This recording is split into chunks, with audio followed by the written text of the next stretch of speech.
All right. Good afternoon. Good afternoon, everybody. I'm Sadia Sherman, Director of the Department of City Planning and Chair of the City Planning Commission. Welcome to today's review session of the City Planning Commission. We are joined today by Vice Chair Knuckles, Commissioner Benjamin, Commissioner Cerullo, Commissioner Crowell, Commissioner Dueck, Commissioner Gold, Commissioner Goodridge, Commissioner Kamani, Commissioner Marin is joining us remotely, Commissioner Osorio, and Commissioner Raprasad. Before getting to today's agenda, there's been a lot happening at City Planning that I'd love to touch on first. Last week, Mayor Mamdani announced Block by Block, our city's new housing plan, which is a bold roadmap to meet the urgency of our housing crisis and build a more equitable and livable New York City. Block by Block tackles an all-of-the-above approach to tackling our housing crisis, investing in NYCHA, protecting tenants, creating new financing tools, preserving housing, streamlining government operations, and building new homes of all kinds across all income levels, large and small, rentals and home ownership. This is critical because so much of the affordable housing crisis stems from our deep housing shortage. The Department of City Planning will translate this vision into action in many ways, including using new tools to advance affordable housing, working with communities to develop ambitious neighborhood plans, and updating zoning to unlock transit-accessible housing across the city. The first two neighborhood plans are already underway. Earlier in May, we announced that we are moving forward on community-driven plans for White Plains Road in the Bronx and the neighborhood south of Prospect Park in Brooklyn.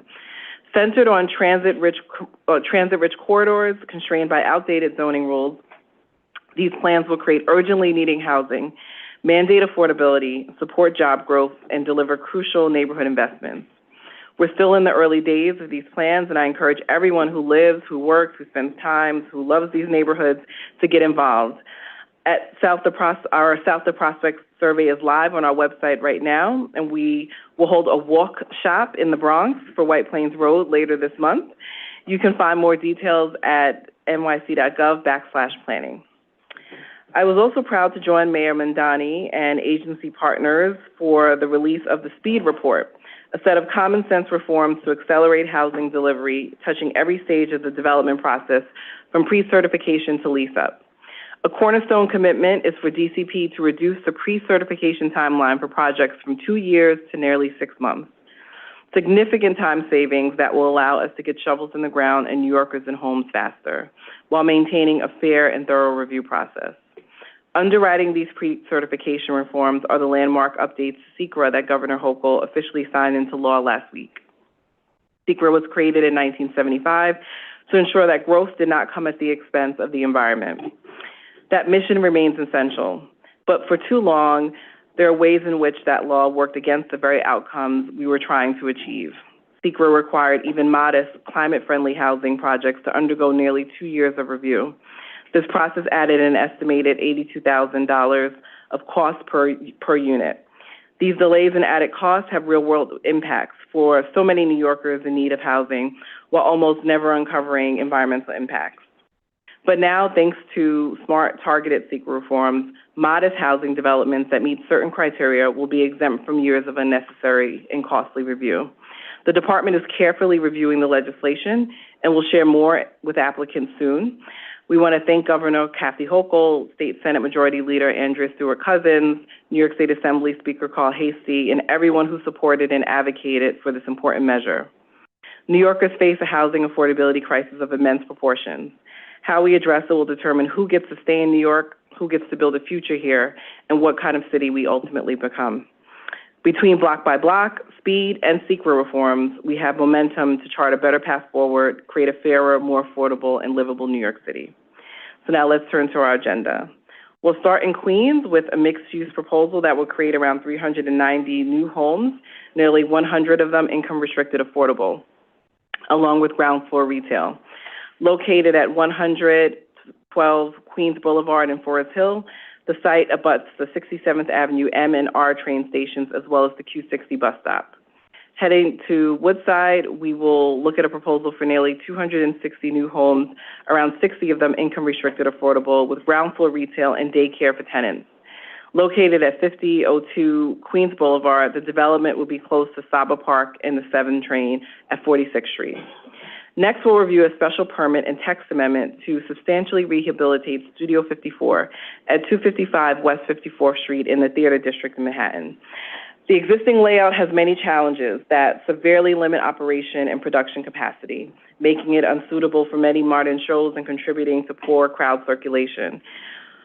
This proposal would address these issues through changes like restoring the orchestra pit, new seating layout, expanded audience accessibility, and improvements to artist and production support areas, upgraded rigging and power infrastructure, and more. The Commission will also look at a proposal to modify the designated open space boundaries at 3 sites located within the South Richmond Development District on Staten Island. These changes would help clarify the contours of the designated open space and remove burdens on housing production in the area while still preserving natural features, which is the original purpose of this special district. From there, we will review a transit improvement bonus that would help facilitate the construction of 871 7th Avenue in Midtown Manhattan. This mixed-use tower would include 130 new homes, 156-room hotel, offices, and retail space at a site that is just blocks away from Central Park. In exchange for additional density, the transit bonus will require the developer to make major improvements to the nearby 50th Street 1 train station. We will also take a look at a transit bonus proposal for 95 Rockwell Place in Fort Greene, Brooklyn. This action would facilitate a residential tower with around 240 new homes and ground floor retail and support improvements to the Nevins Street train station, which serves the 2, the 3, the 4, and the 5 lines.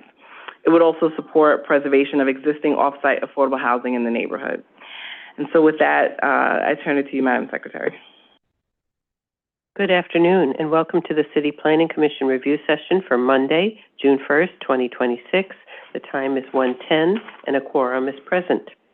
The first item on our agenda is a certification of a zoning map and zoning text amendments in Queens Community District 6, and our presenter is Lucia Capuccio. Good afternoon. Good afternoon. Good afternoon.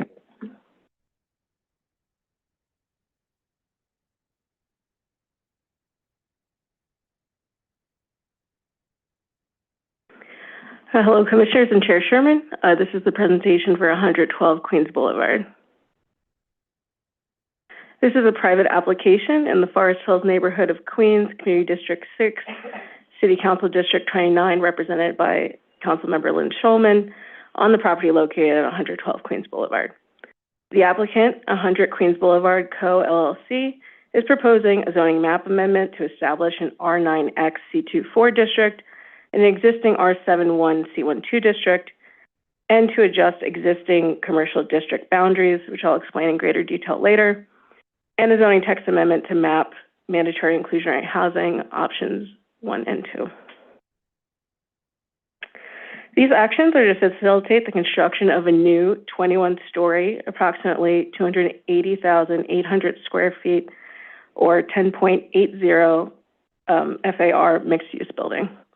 The proposed development will include 16,184 square feet of commercial space and 264,616 square feet of residential space. The residential space will be comprised of 389 dwelling units, of which 97 will be permanently income restricted under MIH Option 1.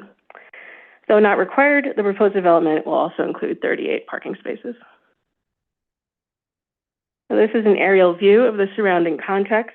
The project area is represented by the purple dot in the middle of the screen. The project area is on the border of the Forest Hills and Regal Park neighborhoods in central Queens. The project area is located near many modes of public transportation, including the E, F, M, and R subway lines, the Long Island Railroad at the Forest Hills Station, and multiple bus routes. The 67th Avenue subway station, which services the M and R train specifically, is located directly outside of the development site. The project is also located near Flushing Meadows Corona Park. The project area has been zoned R71C12 and R4B since the 1961 zoning resolution. As we can see, the surrounding area is characterized by a mix of 1 and 2 family residential uses, multifamily residential buildings ranging in size from 6 to 16 stories, and mixed residential commercial and commercial office uses centered along Queens Boulevard. This is a closer look at the project area in the context of its immediate surroundings, with frontages on Queens Boulevard to the north, 67th Avenue to the west, and 67th Road to the east.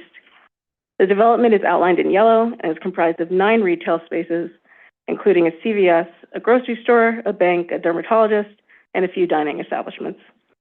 The project rezoning area also includes a few 1 and 2 family homes and a loading dock, which sits on the lot of the multifamily residential building, but which services the existing commercial buildings in the project area. In terms of the surrounding built context, we can see the 6 to 16-story multifamily residential uses behind and aside the proposed development, as well as other commercial uses fronting Queens Boulevard, which is a 200-foot wide street. This is the tax map showing us the location of the project on block 3170, lots 24, 25, 26, 27, 31, and portions of lots 1 and 23, as outlined by the black dotted line. We can also see the proposed C24 overlay applied to lots 27, 31, and portions of lot 1. Here we can see the southeast corner of the proposed rezoning area outlined with black dots and the proposed development site outlined in yellow. This is a view looking north of 67th Avenue with the proposed rezoning area to your right. From this viewpoint, we can also see some of those larger scale buildings that already exist on the other side of Queens Boulevard. This is a view of the northwest corner of the proposed rezoning area from Queens Boulevard looking south. We can see those retail uses and the larger multifamily apartment uses behind them. This is a view of the Queens Boulevard frontage of the proposed rezoning area. You can see the 67th Avenue subway stop, which is directly in front of the project area. Here we can see the northeast corner of the proposed rezoning area. This is the frontage of the rezoning area along 67th Road. And finally, we can see the end of the proposed rezoning area. We can also see the loading berth that will be included in the C24 commercial overlay, as it presently serves the existing retail uses and will continue to do so for the proposed new development.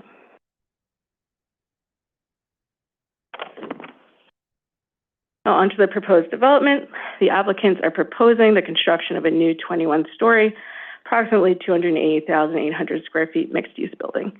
The proposed development will include 16,180 square feet of commercial space and 264,606 square feet of residential space. The residential space will be composed and comprised of 389 dwelling units, of which 97 will be permanently income restricted under MIH Option 1. Though not required, the proposed development will also include 38 parking spaces. So this is an illustrative plan for the proposed development. The schematic shows us the proposed 21-story mixed-use building. This is a more detailed look at the composition of the building. We have the first floor site plan to the left, which is comprised primarily of commercial space and the residential lobby. We can see the inclusion of a parking ramp and loading area on this floor as well, with curb cuts proposed on 67th Avenue and 67th Road. To the right, we can see the layout of the cellar, which is majority parking with some mechanical space. On to the proposed actions. The applicant is proposing a zoning map amendment to map an R9X CT4 commercial district and to adjust nearby district boundaries. In short, the applicant is seeking to remove the existing C12 commercial overlay that is mapped at a depth of 150 feet and rezone lots 27, 31 to R9X C24 at a depth of 100 feet. They are also proposing to extend the C24 overlay to a depth of 150 feet from Queens Boulevard and 100 feet from 67th Road on part of Lot 1 to encompass the existing driveway and loading area, which we have seen on the previous slides. To accomplish this, a few changes will need to take place. First, the applicant will be changing the existing R71 C12 to an R9X C24 as outlined on the map in purple. This transition allows for an increase in residential FAR from 5.01 to 9 and an increase in maximum building height from 115 feet to 215 feet. In order to preserve the existing loading berths within the new commercial overlay, the existing R71C12 will be rezoned to R71C24, as outlined in orange. This transition does not provide increases in residential commercial FAR. However, it does change the parking requirement from one spot for every 300 square feet of commercial use to one parking spot for every 1,000 square feet of commercial use.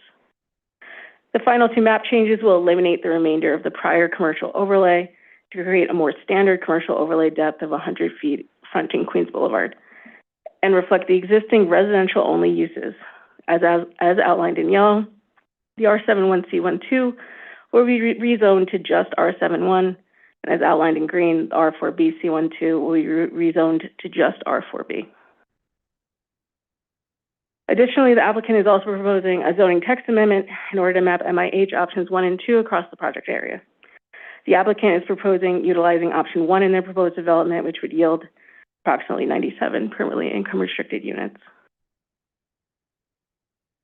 This application requires the preparation of a racial equity report, because it would increase the residential floor area by at least 50,000 square feet. The AMI for Forest Hills currently sits at 101,664, higher than the borough and citywide averages. The applicant proposes to include 97 income-restricted units at 60% AMI, with estimated monthly rents ranging from $1,630 to $2,100, at estimated average incomes ranging from $65,200 for a one-person household to $93,200 for a four-person household. Of the 119,706 people who live in CD6, 31% identify as Asian non-Hispanic, 3% identify as Black non-Hispanic, 16% identify as Hispanic or Latino of any race, and 44% identify as White non-Hispanic. Between 2010 and 2020, CD6 saw a 27% increase in Asian non-Hispanic populations, a 24% increase in Black non-Hispanic populations, 30% increase in Hispanic or Latino populations of any race, and a 15% decrease in White non-Hispanic populations. Between 2010 and 2023, the area saw a 4% increase in housing units, while simultaneously seeing a 7% increase in population. So in summary, the applicant is proposing a zoning map amendment and a zoning text amendment in order to facilitate the development of a new 21-story mixed-use building with 389 units, of which 97 would be permanently income restricted. Thank you, and I'm happy to take any questions. Commissioner Osorio and Commissioner Arpensad. Thank you, Chair. Thanks so much for the presentation. Two quick questions from me. One is, what is the square footage, the proposed square footage for the pharmacy, and is the idea to relocate the existing 6,000 square feet pharmacy? I will have to follow up with you on the current square footage of the pharmacy. We did ask the applicant to elaborate on their plans for the commercial tenants, and they said they've been talking to them about their plans and the proposed project. But this time, the talks are ongoing and they don't have the new tenants lined up, but they are in talks with the current leaseholders. So there's no, at least at the moment, no intention to relocate the current pharmacy? I have to follow up. I can follow up. Okay, cool. Yeah, the current materials say that the current is 6,000 square feet, and so I would just like to know if that's going to be maintained at the very least. Just to understand that. The other question, really quickly, maybe when we see this again, is what's the plan for the other? I think 8 local retail and service establishments. If you can get us a little bit of a sense of what's going to happen. The applicant is talking with them with their plans, but at this time they have not committed to what commercial will be there. Sounds good. The other, maybe a quick follow-up question there is that one of them is a bank, my understanding is, and so if we can get a little bit of more information in terms of the other financial services available in and around the project area, would be very useful. Thank you. Sure, thank you. Thank you for the presentation. I had similar questions about the existing tenants. One other question I had, just out of curiosity, what was the rationale behind the R9X? I know directly across the street there's a site that was done recently that was R8X, so I just want to know what the department's strategy was here. Yeah, there are 2 recently mapped R8Xs in either direction, about a couple blocks away. The applicant chose to move forward with the R9X. It does provide them with 40 extra feet. But we can ask them to elaborate on their rationale behind that. Obviously, Queens Boulevard It's a 200-foot wide street, you know. I think the department thought the applicant's rationale was sound, but we can ask them more about why they chose to map that particular district. Thank you. Other questions? Not, this application certified. Great, thank you. The second item on our agenda is a certification of a zoning map and zoning text amendments in Queens Community District 2. Our presenter is Colin Ryan. Good afternoon. Good afternoon.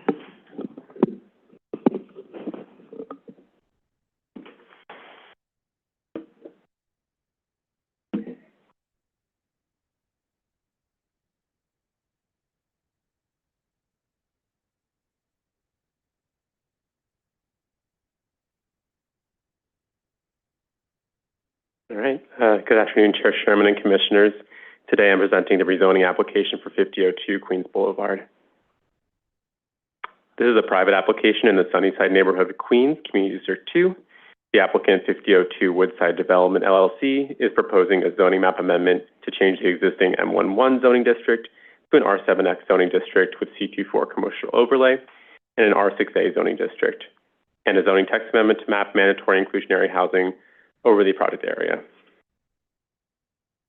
The applicant is proposing the construction of a new 12-story mixed-use building, approximately 260,000 square feet in size, and 4.46 FAR, which would be comprised of 257 dwelling units, of which 64 units would be permanently income restricted under option 1 of the city's MIH program. The ground floor would include approximately 16,700 square feet for retail use and approximately 4,800 square feet for community facility use. No accessory parking spaces are required, although 25 spaces would be provided in the building cellar. This is an aerial view of the surrounding context where the project area is represented by the red dot. The project area is in the Sunnyside neighborhood of Queens and is proximate to other Western Queens neighborhoods such as Woodside and Maspeth. The project is located within the inner transit zone and has good access to transit.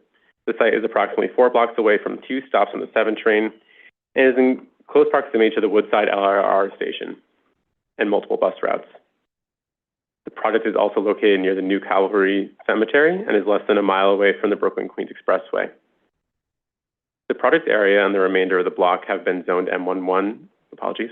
The remainder of the block have been zoned M11 since 1961. The block is developed with single-story industrial and commercial uses. The surrounding area is characterized by a mix of low and medium density residential uses and a mix of commercial and public facility uses. The area north of the project area is mapped with an R7X zoning district and is characterized by a mix of 1 to 9-story commercial and multifamily buildings.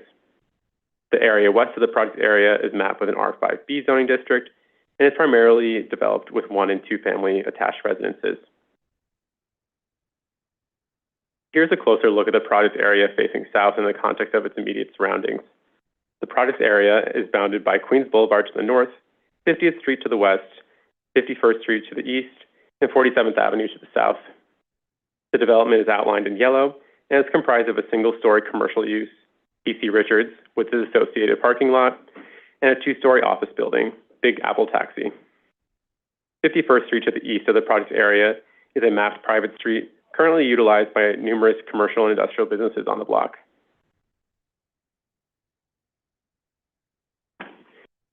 Here's the tax map showing its location of the project on block 2283, lots 1, 12, 22, 36, and a portion of 43, as outlined by the black dotted line. As mentioned previously, a mapped private 51st Street is on the eastern edge of the block, and several portions of the lot are utilized by the street. Here we have a view of the development site outlined in red, facing west on Queens Boulevard. Next, we move to the intersection of 50th Street and Queens Boulevard. The development site is in the foreground, indicated in red. Moving down 50th Street to the back of the development site, this photo is taken from the intersection of 50th Street and 47th Avenue, looking north up to 50th Street. Lastly, this photo is taken from the intersection of 50th Street and 47th Avenue, this time looking east down 47th Avenue. As proposed, the requested actions would facilitate the development of an approximately 260,000 square foot mixed-use building with 257 dwelling units. The development would be 12 stories within 100 feet of Queens Boulevard and 8 stories for the remainder of the building. On the ground floor, the applicant is proposing approximately 16,000 square feet of commercial space and 4,700 square feet of community facility space, currently proposed as a daycare. As proposed, retail spaces will be accessible from Queens Boulevard, and the residential lobby and community facility will be accessible from 50th Street. The development would also include 25 parking spaces in the cellar, accessible via a new curb cut on 50th Street. To facilitate the proposed development, the applicant proposes a zoning map amendment to change from an M11 district to an R7X district with C24 commercial overlay and an R6A zoning district. The R7X zoning district and C24 overlay are proposed at a depth of 100 feet from Queens Boulevard. The remainder of the project area would be rezoned to an R6A zoning district. The adjacent lots to the south and west on the block would remain in M11. The existing M11 district permits a maximum FAR of 1 for commercial and manufacturing uses and a maximum FAR of 2.4 for community facility uses. The M11 district does not permit residential. R7X is a contextual district typically mapped along major thoroughfares, including the northern side of Queens Boulevard here. R7X allows a maximum residential FAR of 6.0 for MIH developments and a maximum building height of 145 feet. The C24 commercial overlay allows commercial FARs of 2.0 when mapped in R6 through R10 districts. The R6A allows a maximum residential FAR of 3.9 for MIH developments and a maximum building height of 95 feet. The project area is located within the inner transit zone and has no required accessory parking for residential uses. The applicant is also proposing a zoning text amendment in order to map MIH options 1 and 2 across the project area. The application is proposing utilizing option 1 in their proposed development, which require 25% of the units to be permanently income restricted, resulting in 64 units at an average AMI of 60%. This application requires a racial equity report because it would increase the residential floor area by at least 50,000 square feet. The annual median income for CD2 is approximately $93,300, which is higher than the annual median income for the borough of Queens and New York City overall. The applicant proposes to provide 64 income restricted units across a range of 40 to 80% AMI, with estimated monthly rents ranging from $1,134 for studios to $2,916 for two-bedroom units. At an estimated average income ranging from $45,360 for a one-person household to $129,600 for a four-person household. The project is located within the LIC, Sunnyside, and Woodside Puma, home to approximately 137,700 total residents.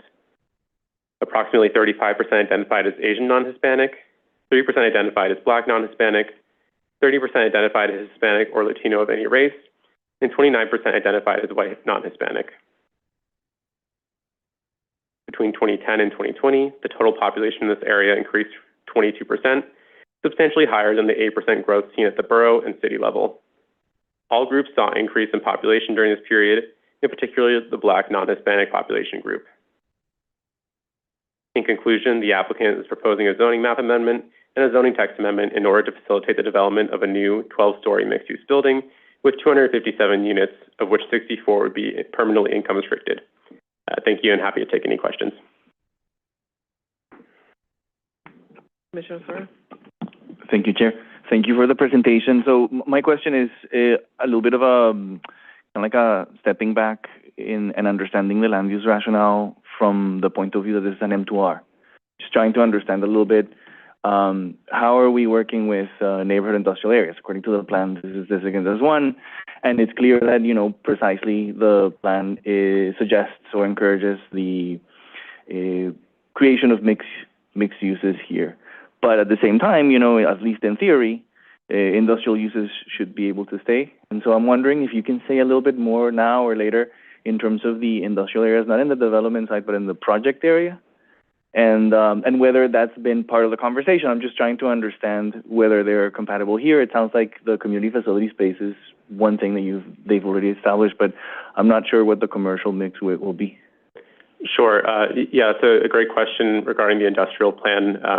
As you all are aware, we released that at the end of last year, and part of those designations, this area is a neighborhood industrial area, as you noted, which is an area that the agency believes can maintain a mix of uses, and that would also mean that the agency would entertain some changes to incorporate residences. Mm-hmm. As it pertains to the remainder of the block, one moment. I'll just call out that the applicant has control over what is noted in yellow here and has largely kept their project area to align with ownership to not impede on those other uses on the block. My understanding, and the applicant can confirm, is that the uses on the remainder of the block do intend to remain and have that pretty strong industrial character still. So this was kind of pursued as an attempt to ensure that sites that were willing to move forward to make that change could, but without, kind of making some non-compliances. Thank you. That answers my question. I guess the spirit of the question, though, as we continue to discuss this proposal, is to understand, how can we secure conditions for the existing industrial business and the sites that are not controlled by the applicant, just to make sure that the rezoning, that the project area makes sense in that regard. The other question is, so this is located within the 100-year floodplain, right? I would have to double check. I believe it was outside of it, but I can follow up. Okay. Yes. Thank you very much for that. Sure.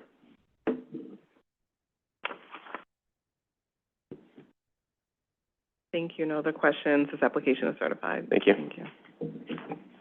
The third item on our agenda is a certification of a special permit and text amendments in Manhattan Community District 5. Our presenter is Dylan Alwan.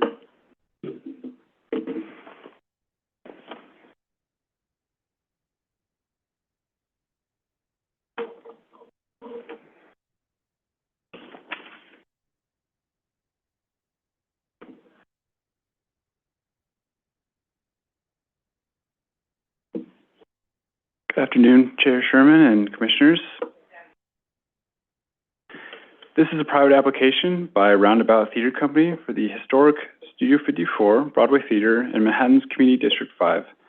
The applicant is requesting a text amendment and a special permit to facilitate a theater rehabilitation bonus. The development site is a listed Broadway theater located at 254 West 54th Street in a C65 district situated within the theater subdistrict of the Special Midtown District. The text amendment being sought is pursuant to sections 81-744 and 81-745, and the special permit pursuant to 81-745 is being sought as amended. This application is requesting to link two theater actions together. They are seeking to generate a bonus for the rehab project, and they would like to be able to use a portion of that bonus on their site as part of the rehabilitation, as well as then transfer the rest of the bonus floor area elsewhere in the theater subdistrict at a future date. I'll return to these actions in finer detail at the end of the presentation, but first I'll take a little time to orient the Commission on the theater district and some theater terminology before addressing the Studio 54 context, current conditions, and proposed improvements that have prompted them to file this rehabilitation application. The theater district was established in 1967 as the first special district pursuant to the zoning resolution, with the intent of preserving the character of the area as a cultural entertainment epicenter and protecting Broadway theaters from the westward expansion of Midtown office development. In 1982, the Special Midtown District was established, which incorporated the theater district as one of its subdistricts. And in 1998, special zoning text for the theater subdistrict was developed as a way to incentivize preservation and maintenance of legitimate theaters via a transfer of development rights and a floor area bonus special permit for theater rehabilitations. The actions in the text use the term listed theaters when referring to applicable sites. This is a defined term in the zoning resolution referring to a group of 46 theaters designated in 1998. To qualify, theaters must be predominantly freestanding with a full stage and wings. In other words, they must be capable of hosting Broadway caliber productions. This is a map of the current listed theaters, with Studio 54 outlined in red at the top of the district on 54th Street. Zooming in, Studio 54 sits at the north westerly edge of the theater subdistrict and is surrounded by dense commercial uses. The site is comprised of 3 tax lots, but the theater itself is located on Lot 10, which fronts 53rd Street. So the entrance to the theater is accessed on 54th Street via an easement through the ground floor of Lot 58, a commercial building. I'll also note that while the theater is fully located within a C65 district, the site itself is split by a C64 district to the west, which hosts a parking garage fronting 8th Avenue. I mentioned that zoning text was created in 1998 for the theater subdistrict. This text includes 2 specific zoning actions intended to incentivize preservation and rehabilitation of listed theaters. Sections 81-744 permits listed theaters in the theater subdistrict to transfer excess unused development rights. The text establishes both the maximum amount of rights that may be transferred and the contribution requirement attached to the sale. Any site purchasing transfer development rights must make an additional payment to the theater subdistrict fund at a rate of $24.65 per square foot. The fund uses these contributions to support the long-term viability of Broadway through grants, arts education programming, and free or subsidized tickets for art students. This mechanism has been used for 23 different transfers, totaling 600,000 square feet of floor area, and approximately 1.4 million square feet of transferable floor area still remain available across 17 theaters. 81745 is a special permit that grants a floor area bonus to listed theaters undertaking substantial rehabilitation. Many Broadway theaters are not constructed to modern standards and lack accessibility, ADA restrooms, and other features important for patrons as well as theatrical staff. To qualify, the development receiving the bonus floor area must share a zoning lot with the theater. The proposed rehabilitation must be justified and substantial in scope, and the applicant must contractually commit to completing the rehabilitation work. Commission must make specific findings to grant the special permit, including that the work will materially improve the theater and the theater subdistrict. The requirement that bonus floor area remain on-site is important, and we will return to that point as it is a subject of the Studio 54 application. In practice, the special permit has funded significant improvements to Broadway theaters, such as ADA compliance upgrades, expanded backstage areas, new orchestra pits, restroom additions, expanded dressing rooms, and improved circulation on balcony and mezzanine levels. Before going into the next session, I want to take a moment on this slide to acknowledge some terminology that's specific to theater spaces and will continue to be addressed in the next slides. Some of these terms relate to spaces occupied only by the artists and staff, such as the back of house, the wings, and the green room, while others speak to spaces occupied by patrons and audience members, like the front of house, orchestra-level seating, balcony, and mezzanine areas. Here's a look at the exterior of the entrance on 54th Street and the back of the theater on 53rd Street. In the interior, you will notice some wear and tear as well as the absence of an orchestra pit. Here's a look at the mezzanine concession area as well as the ceiling dome. And this is another lobby area and a look at the tight, compact balcony seating at the very top and back of the theater. The main reason for the unorthodox layout of the theater is a mark of its earlier lives. Studio 54 was originally an opera house, but the seating area was flattened and the orchestra pit was filled in when the theater became a host for a TV show taping, and then a famous nightclub when the ground floor became the dance floor. The theater still lacks a proper stage and orchestra pit, as well as the back of stage support spaces, ample front of house circulation, access to various levels and amenities for individuals with additional mobility needs, and outdated mechanical communication systems. The lack of stage and orchestra levels significantly inhibits Studio 54's operation and production capacity. Productions require raised stages, and without a proper one, they are unable to have an orchestra pit or stage traps, which are essential features for modern theater productions.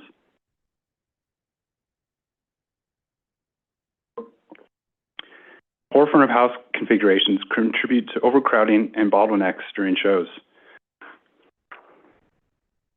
And backstage in the center level, the lack of support areas also crowd and complicate back of house operations. The mezzanine level is not ADA accessible and offers limited space for concessions during shows. and ADA accessibility challenges continue at the lower and upper balcony levels, raising safety concerns with steep slopes and narrow walkways.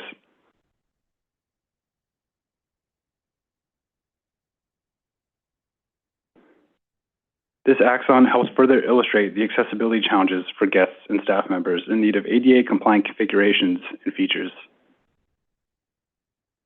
Lastly, the outdated mechanical and communication systems come with a set of challenges that inhibit the ability to execute for more complex modern productions. With these deficiencies in mind, Studio 54 has set out a comprehensive rehabilitation plan to address these challenges, which I will walk through now. Here's a section of what the updated Studio 54 would look like. The theater would have a proper and permanent raised stage, allowing for new trap stage systems to be installed. The orchestra level audience seating area would be completely demolished and re-raked to provide a better viewing experience, as well as an additional 53 seats and 10 accessible seats. The orchestra pit would be restored to properly accommodate productions with full live music. And seating upstairs on the balcony levels would also be demolished, re-raked, and regraded.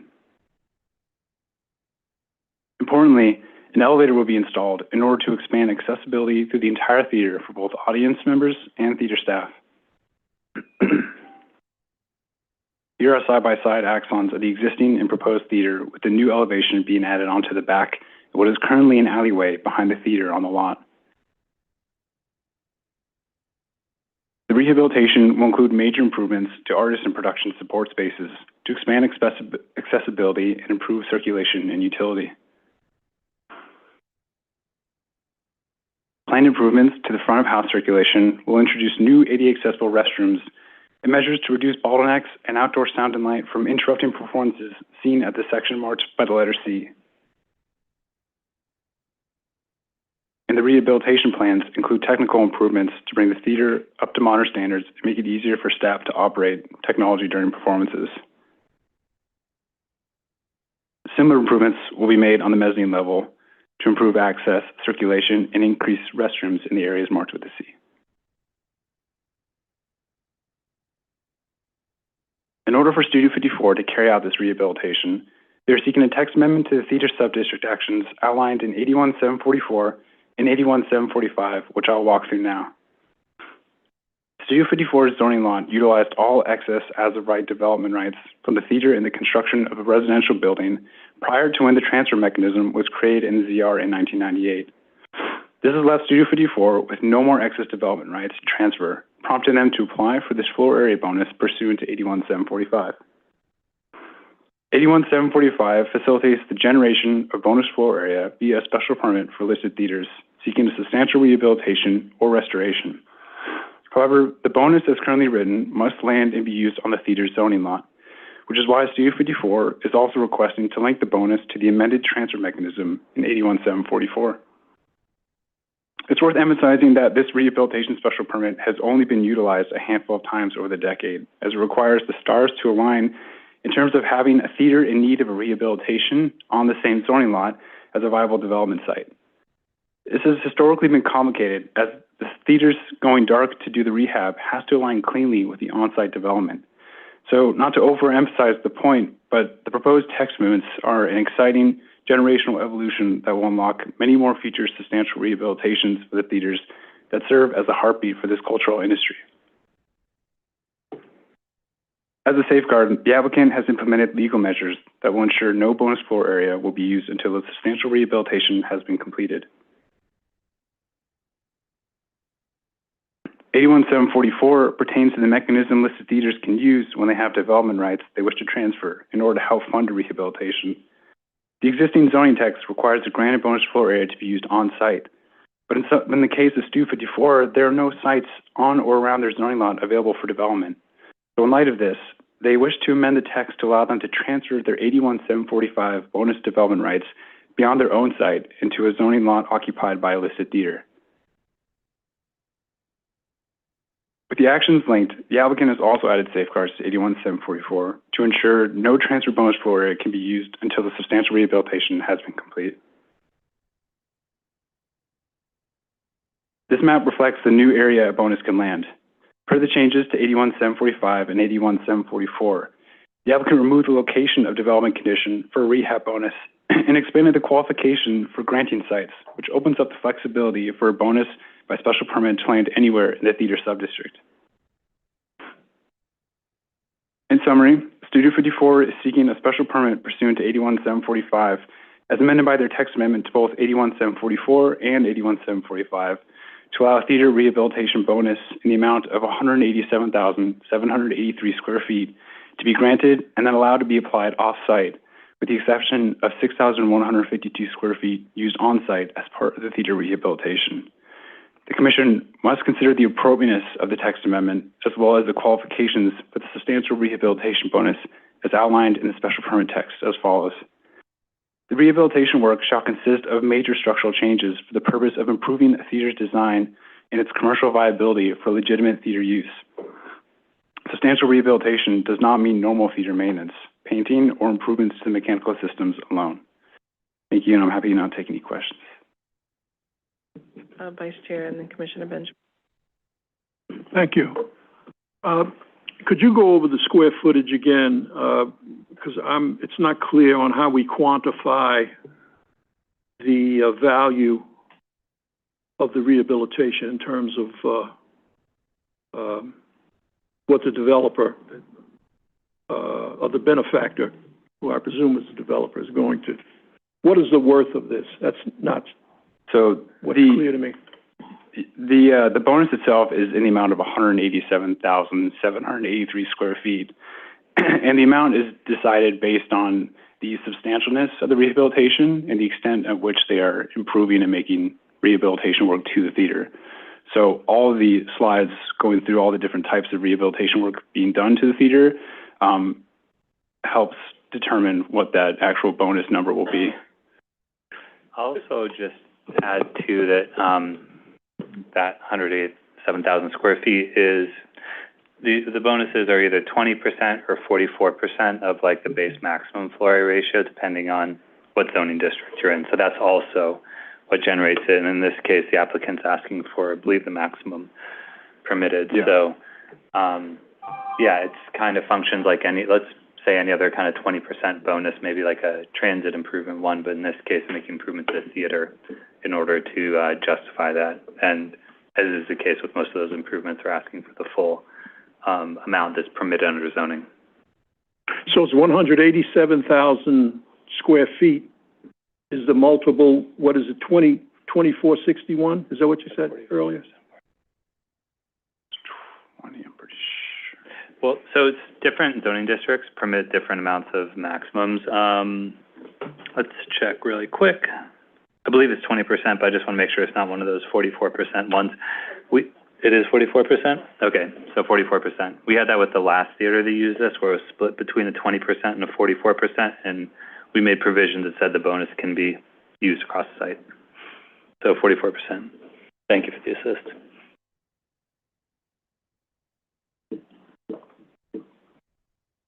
I don't think I'm still clear, but I'll see too. Are you asking for the value? Yeah. Value? Yeah. I think that's, correct me if I'm wrong, I think that's still to be determined. There's not a developer or partner identified?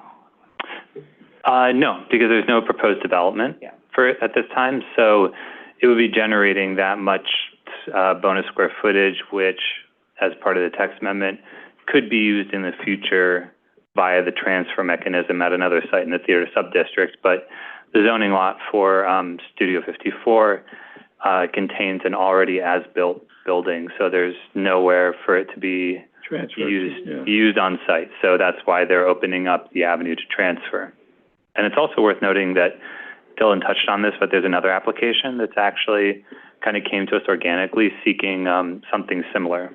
So it's an issue that's not, wholesale unique to this site. I think theaters are running into the general issue of, having as Dylan was alluding to, the alignment of development site being on site with a theater that needs a substantial rehab, and that theater can go dark for an extended period of time while they do the redevelopment to use the bonus. But Eric, what do you want to? So Vice Chair, if you were asking about the monetary value of the development rights, I just want to emphasize that when we're evaluating applications, when the commission is evaluating applications for bonus floor area, what the commission is being asked to do is to determine if the amount of floor area which is being sought is commensurate with the improvements, in this case to the theater, that are being made. So it's not a dollar-based evaluation. It is a square footage evaluation that is the commission is being asked to make, looking at the improvements to the theater that will be facilitated. So, Thank you. Yes, my question related to Vice Chair's question. It's my understanding that any of the receiving sites within the district could receive this bonus, but that if Roundabout wanted to sell it to a developer who was not in ownership of a listed receiving site, they could not do so? Yeah, there might be some confusion. Like, a receiving site doesn't necessarily have to have a listed theater on it. Right. Right. So, yes, a receiving site would only be able to purchase and transfer those development rights if Roundabout completes their full rehabilitation. You know, no C of O. If they get a C of O. Yeah. And can they sell less than the entire bonusable amount to different developers? That's probably the most likely outcome, because I believe that receiving sites are capped at 20% because it's like a certification framework. You know, a safeguard on it is that only so much can be transferred per action. So unless there's a giant receiving site where 187,000 square feet is 20%, most likely it would be sent to, multiple developments. Thank you. Any additional questions? All right, this application is certified. Thank you. The fourth item on our agenda is a review of a non-Euler zoning text amendment in Staten Island Community District 3. Our presenter is Kari Bailey.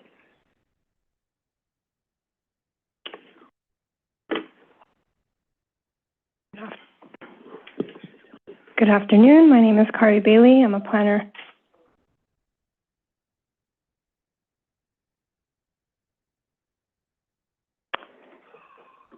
Good afternoon, Chair Sherman and commissioners.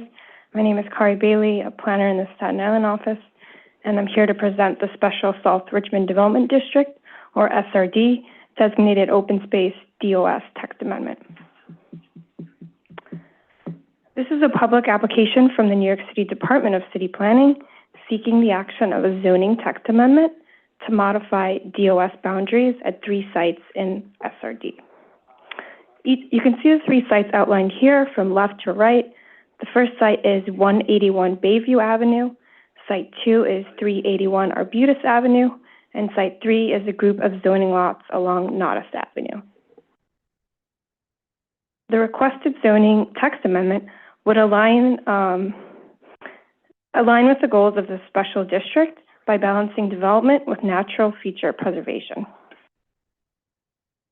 And here's a little bit more history on DOS. DOS was created in 1975 as part of the South Richmond Open Space Network.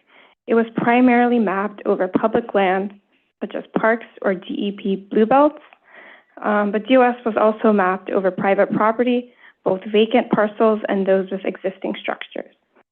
It was also mapped on unimproved streets that are established on the city map, yet not included in DOT's capital plan for improvement. Any privately owned zoning lot that contains DOS requires CPC review. Even if the DOS is not being disturbed or modified, a CPC certification is required to ensure that DOS remains in its natural state.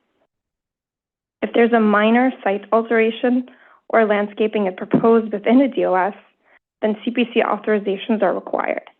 If DOS boundaries are proposed to be modified, then a text amendment is required, such as this application before you today. The scope of most DOS projects is limited to low-density single-family homes due to the areas in which DOS was mapped. But projects can range from minor site alterations for rear yard amenities, such as pools or patios, to modest home enlargements, such as kitchen or additions, to new multifamily developments for either one home or dozens of homes in a brand new residential community. As some of you remember here, South Richmond Zoning Relief, or SZR, was a text amendment to SRD that was adopted in November of 2023. The intent of SZR was to provide zoning flexibility for small properties while maintaining the district goal of natural feature preservation on large properties over an acre in size. Most of that proposal was cleaning up outdated zoning regulations and text from 1975 because it was due for an update since it had not been changed since its adoption. And as you can see here in thumbnail number 4 highlighted, SZR included updates to DOS. It cleaned up and digitized the DOS text maps and removed conflicts between DOS and built conditions, which had not been addressed in 50 years. Here's a more detailed look on the methodology of updating DOS maps for SZR and why this application seeks to make a few minor follow-up adjustments. SZR aimed to clean up the maps from 1975 since there were several inconsistent measurements or unclear dimensions. For decades, this made it difficult for property owners and the Department of City Staten Island office to determine accurate DOS boundaries. Therefore, the boundaries were measured from the nearest street line or tax block and digitized with ArcGIS mapping software. Another important SZR update was to remove the conflicts between DOS and the built conditions, which predated DOS and can be illustrated through the example on this slide. So over the years, several property owners had approached the Department of City Planning Staten Island office to remove DOS, which the city had placed atop their homes, which are shown in the green line. And so the SZR text amendment sought to slightly pull back the boundary to allow for modest home enlargement or improvements, which is shown in the purple line. But it's important to note that this methodology for SZR focused on developing sites with existing residential homes that were built prior to 1975. It also included isolated fragments of DOS, which have been modified over the past 50 years for DOT street improvements or in other infrastructure projects that no longer connected it to the open space network. The SZR methodology did not include vacant lots, nor zoning lots with homes built after 1975, nor any large parcels of DOS. But several months after the adoption of SZR, DCP learned that a DOS boundary had been extended over more area of the privately owned vacant lot than existed pre-SZR. Excuse me. So this prompted the Department of City Planning Staten Island office to fact-check the SZR methodology, and the mapping of more DOS on private property was not aligned with the goals of SZR, and therefore this proposed action is adjusting DOS boundaries for 3 sites to align with the goals of SZR, as I'll further explain in future slides. So here you can see what land uses are within SRD in relation to the 3 sites. So the SRD boundary is outlined here in black with the 3 DOS sites circled in red. The Staten Island Rail in blue is a line that cuts the district roughly in half. The 3 sites you can see here, they do have green spaces around them. And as you can see from this map, the sites are surrounding mostly 1- and 2-family homes, as indicated in the light yellow color. So this is the first DOS site, is 181 Bayview. It's an interior zoning lot located at the intersection of Bayview Avenue and Excelsior Avenue. The curvier line to the east behind the site indicates the location of Lemon Creek tidal wetlands. And this is a view of 181 Bayview. Currently, it's a vacant, unimproved site with some existing natural features, including trees and the wetland adjacent area. Excelsior Avenue is the street sign you see here, which dead ends at the site.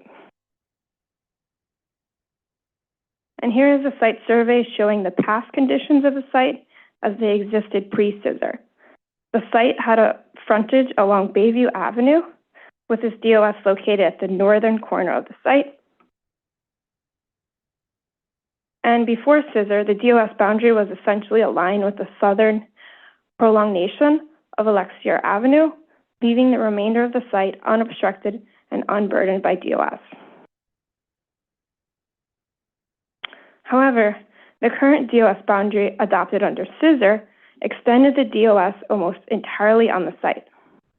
The current DOS boundary as it exists today is shown here in red, and after internal review, this inadvertent shift in DOS boundary was due to an inaccurate dimension which carried over from the 1975 maps without taking consideration the prolongation of Alexier Avenue, and as shown here in green, the proposed DOS boundary which shifts back to the northern portion of the site to more closely align with the pre-scissor conditions.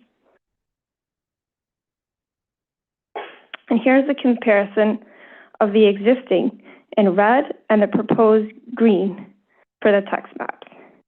As stated, the DOS boundary would shift north to more closely align with the pre-scissor conditions, since the intent and goals of scissor did not contemplate increasing DOS on vacant sites.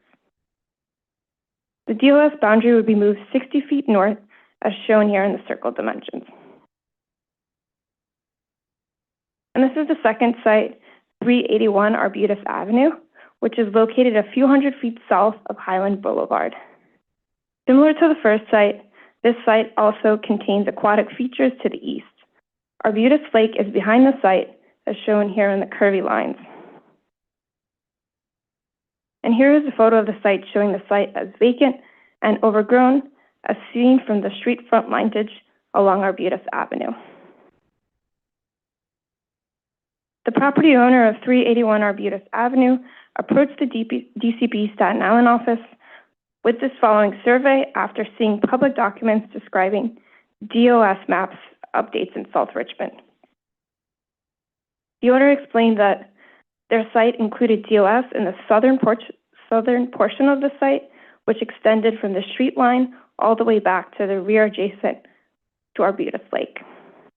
They further explained that there was an existing home located within the DOS, which was built prior to 1975. Our office was initially surprised to learn that this site was not included in the scissor methodology, but the owner further explained that the house had been burned down approximately a decade ago and that they were now trying to rebuild. This is why the site appeared as vacant in DCP's Pluto database and was not included in the scissor methodology of homes built prior to 1975. And as you can see in this aerial image, the home shown in the previous survey no longer exists as confirmed by the owner. Therefore, this proposed action seeks to provide zoning relief for this site, which would have otherwise been addressed during scissor if it had not previously mentioned the fire, which destroyed the structure. The existing DOS boundary shown here in red would be slightly reduced to what was shown in green to allow for the previously existing structure to be replaced in kind. One key consideration for this DOS boundary adjustment is that the new boundary is no closer than 60 feet to any water course, which complies with CR section 10721. So the proposed boundary adheres to this requirement and only carves out a small portion of DOS where the former structure existed. And you can see it shown here in the circle dimensions. And this is the last DOS site. It's Nodis Avenue and includes a block of built townhomes. In this tax map, you can see there's some lots are larger than others, but many of them are similar in size. This photo is a segment of these townhomes on Nodis Avenue. It's about a quarter into the block, as highlighted in the key map. The current DOS boundaries in red moved DOS 5 feet closer to the street than existed pre-scissor. So we are proposing to bring the DOS boundary back to where it existed before which is indicated in the green line. This slide more clearly shows that the DOS boundaries, what they looked pre-scissor on the left and what they were post-scissor on the right. It doesn't seem like that much of a difference, but moving DOS 5 feet away from the existing homes allows for the possibility of modest home enlargement or additions in the future. This proposed action also includes minor editorial changes in a couple of discrete places of Article 10, Chapter 7 of the zoning resolution. The first is to remove outdated text from the text maps, which you can see X'd out here in red, that it references maps that are available to view in person at the DCP Staten Island Borough Office. But due to changes in document retention policy and modernized digitation of each map, this text no longer applies here. The second editorial change is within ZR Section 10764, which is the CPC authorization for a future subdivision of certain plan review sites. There's two instances in this section that would be amended that are highlighted here to remove the reference to site plan requirements and retain the reference to a required area plan. And references to an area of no disturbance would be included to the end of the first finding, as you can see also highlighted here in yellow. So our Department of City Planning Staten Island office did some initial community outreach to inform them of this DOS. In the beginning of 2026, the Department of City Planning Staten Island office conducted a public education campaign about SRD DOS with the intent of alerting and engaging with property owners who may believe that DOS boundaries may have changed on their properties post-scissor. We presented to Staten Island Community Board 3 at their January 2026 Land Use Committee and full board meetings. There were no major issues or concerns raised at this meeting. And CB3 shared this DCP's educational materials, including the flyer shown on the slide, with their mailing list so that residents could search for DOS boundaries on their properties using the DCP's interactive DOS map, which is found on the agency's public website, and to contact us for more information. But to date, no additional property owners have informed us of any concerns regarding DOS mapping on their property.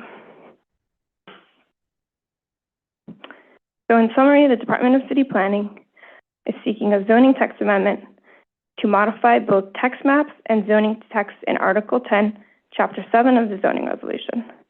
The text maps would be modified to adjust designated open space boundaries across 3 sites and remove outdated text related to document storage and retention. ZR Section 10764 would be modified to clarify submission materials and required findings. This concludes my presentation, and I'm happy to answer any questions. Thank you. Commissioner Thurlow? I don't have any questions. I just want to, Chair, acknowledge the work of the Staten Island office on this, and I know they've already had, as they indicated in the presentation, discussions with the community board. I know this is being referred to them officially. It'd be interesting to see what comments or if anyone has come forward since January, but I do want to just acknowledge that the work that they've put into identifying those sites where either errors are made or omissions and to correct them. So thank you. Thank you. Thank you.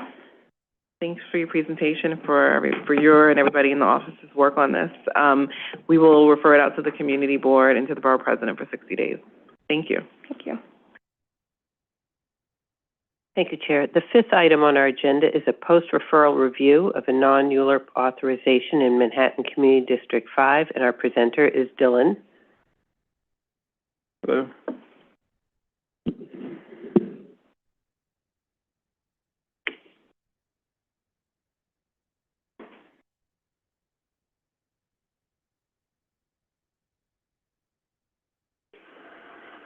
Good afternoon. This is a private application by Extel Development at 871 7th Avenue in Manhattan's Community District 5. The applicant is requesting 2 authorizations to facilitate the construction of a large mixed-use development in exchange for major transit improvements.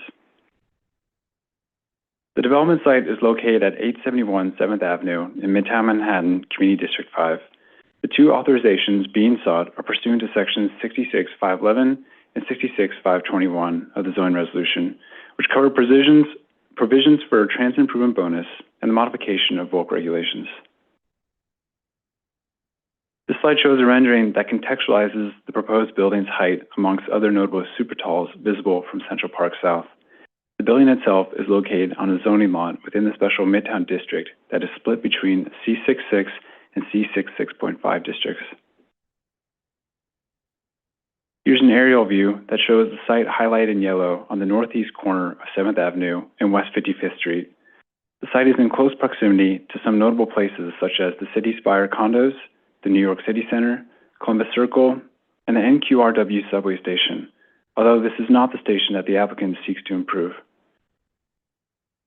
The developer and the MTA have agreed on the 50th Street 1 station a few blocks south of the project site, where they will install 2 elevators to make the uptown and downtown platforms ADA accessible, add a new stair entrance to the uptown platform, and improve circulation within the station to earn their bonus air rights.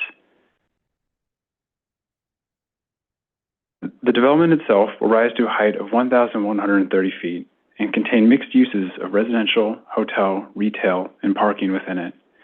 The transit bonus will generate 118,796 square feet to accommodate the roughly 130 units of housing and 156 hotel rooms, as well as the ground floor retail and elevated parking garage with a capacity to hold 55 vehicles. Additionally, the development includes a private drive, which will require a third curb cut and will hold 6 reservoir spaces, seen here on the ground floor plan. Also note the adjacent subway entrance now incorporated into the building to open up the sidewalk, and the 2 separated residential and hotel lobbies. As was mentioned earlier, the applicant is requesting an authorization pursuant to ZR Section 66-511, which will grant a 20% increase in maximum floor area for their development in exchange for providing transit improvements to the 50th Street 1 station. The improvements include 2 new elevators from street to platform level and an added stairway, as well as a fare control area. The second authorization is pursuant to ZR Section 66-521, which modifies regulations related to the Special Midtown District daylight evaluation standards, as well as the distribution of bonus floor area generated by the transit improvements to be received in a different zoning district. Here's a section to show the waivers being pursued for the bulk authorizations. The highlighted yellow portion of the building is the 20% bonus increase generated by the transit improvements.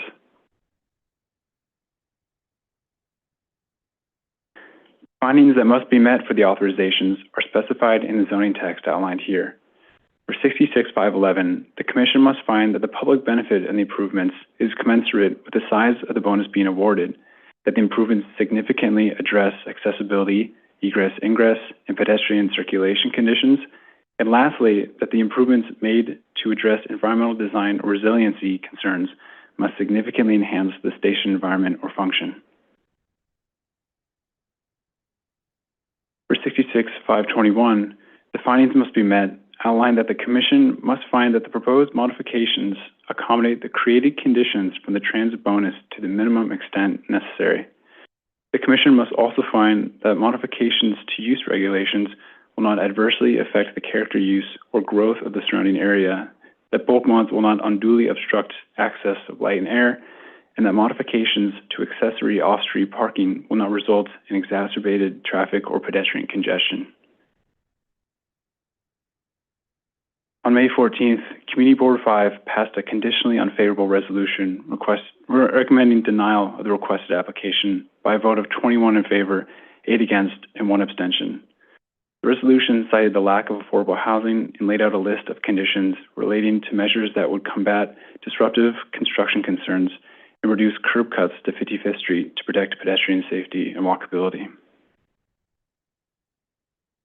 In summary, the applicant for 871 7th Avenue is seeking 2 authorizations pursuant to ZR 66-511 to facilitate a 118,796 square foot bonus in exchange for major transit improvements in ZR 66-521 to modify regulations to the Special Midtown District to facilitate the construction of a 17.3 FAR 712,775 square foot mixed-use hotel and residential development.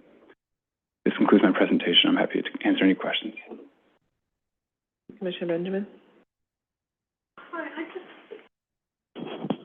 Have a more philosophical question about how we look at the bonuses and stacking of the bonuses. Because the bonuses don't have a priority that say, like, in this area, you have to take this bonus before you take that bonus. And because it won't generate, as a result, affordable housing, how do we kind of make those determinations that this is a good use of our 2 FAR bonus? I mean, that is an interesting philosophical question. I think,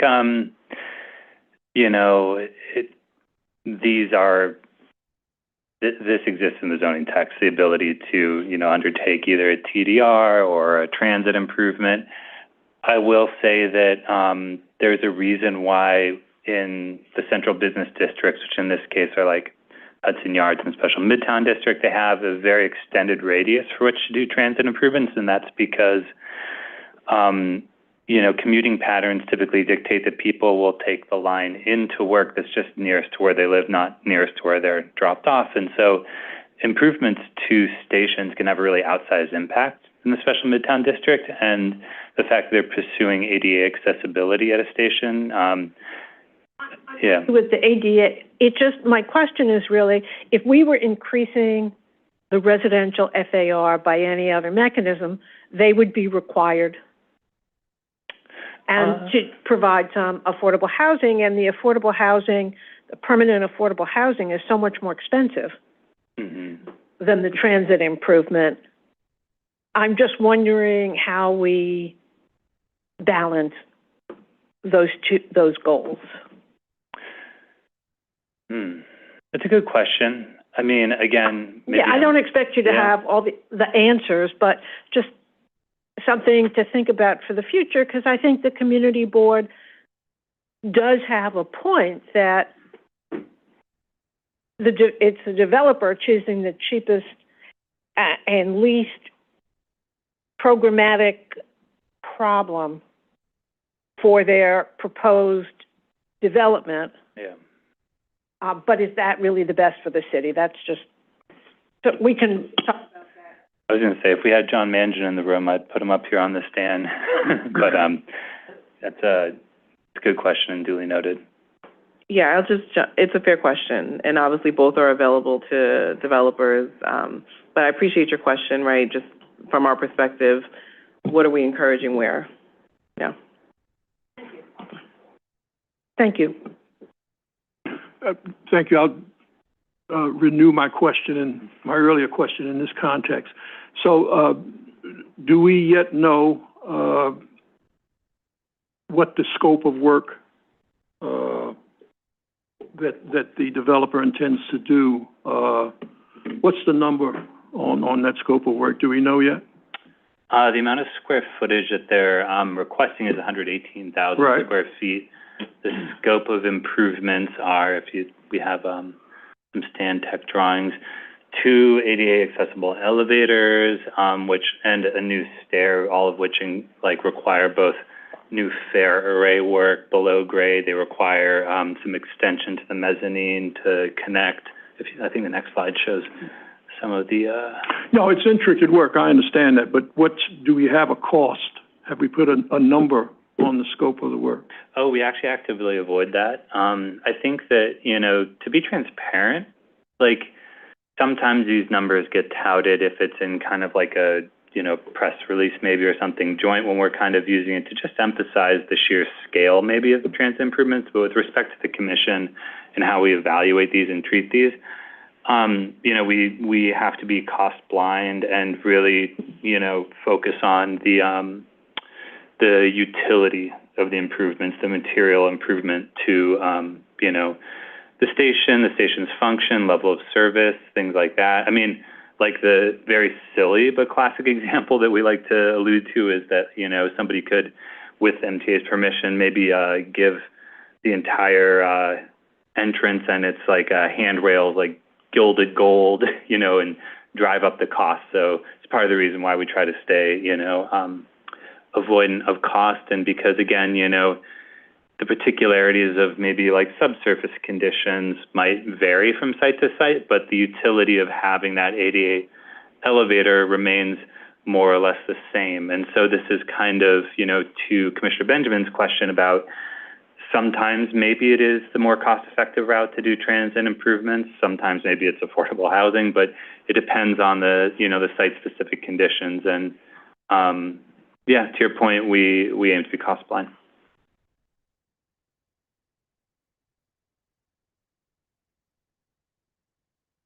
Well, it makes it very subjective.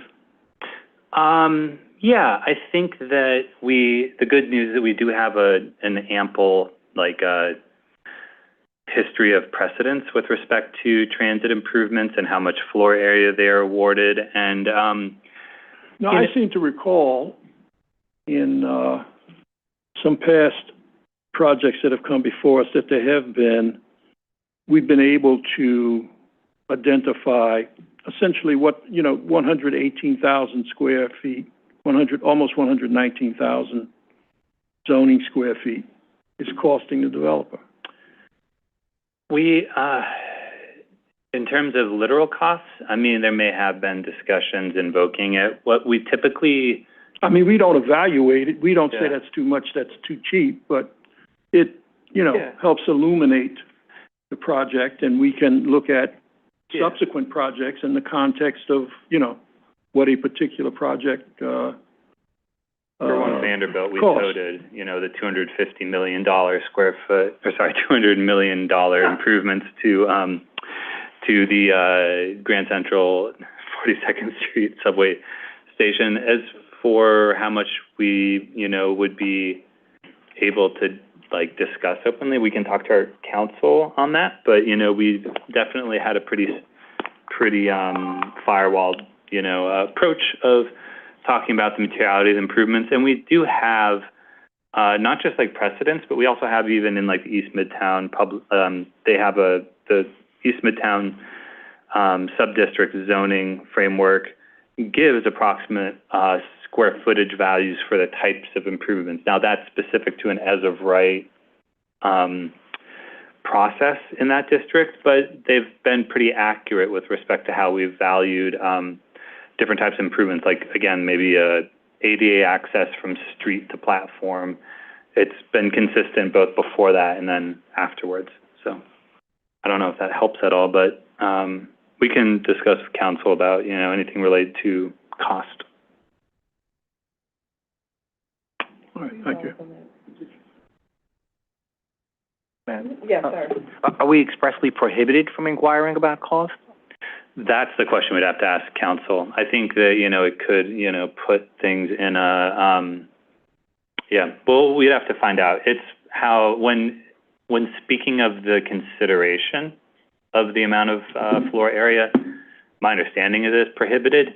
In kind of more casual discussion of the kind of investments that somebody's making in for the purposes of descriptive matters, we've seen that happen in the past, but I believe that you have to be fully cost blind with respect to the commission. Hi again. I think this is a similar line of questioning to what we just discussed with the Studio 54 application.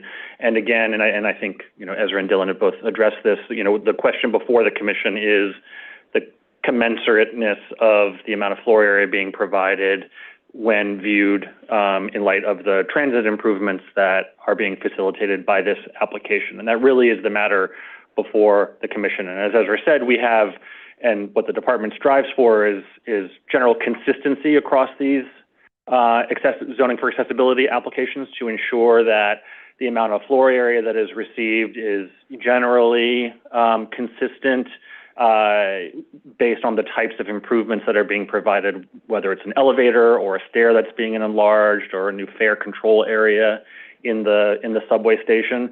That is really what is a primary concern for us, is the material benefit that the public is receiving through the transit improvements that warrants a certain amount of floor area. Well, understood, Eric. Yeah. I'm just saying that arguably the easiest way to evaluate consistency is to place a value on the scope of work. And I think it then becomes easier to look at each project and say, understanding that they are different in many instances, but we're looking for consistency. I certainly understand that it on its face, it sounds like a more straightforward. Measure it. Right. It certainly sounds like a more straightforward calculus, but again, we really do strive to ensure that what the commission is being asked to do is not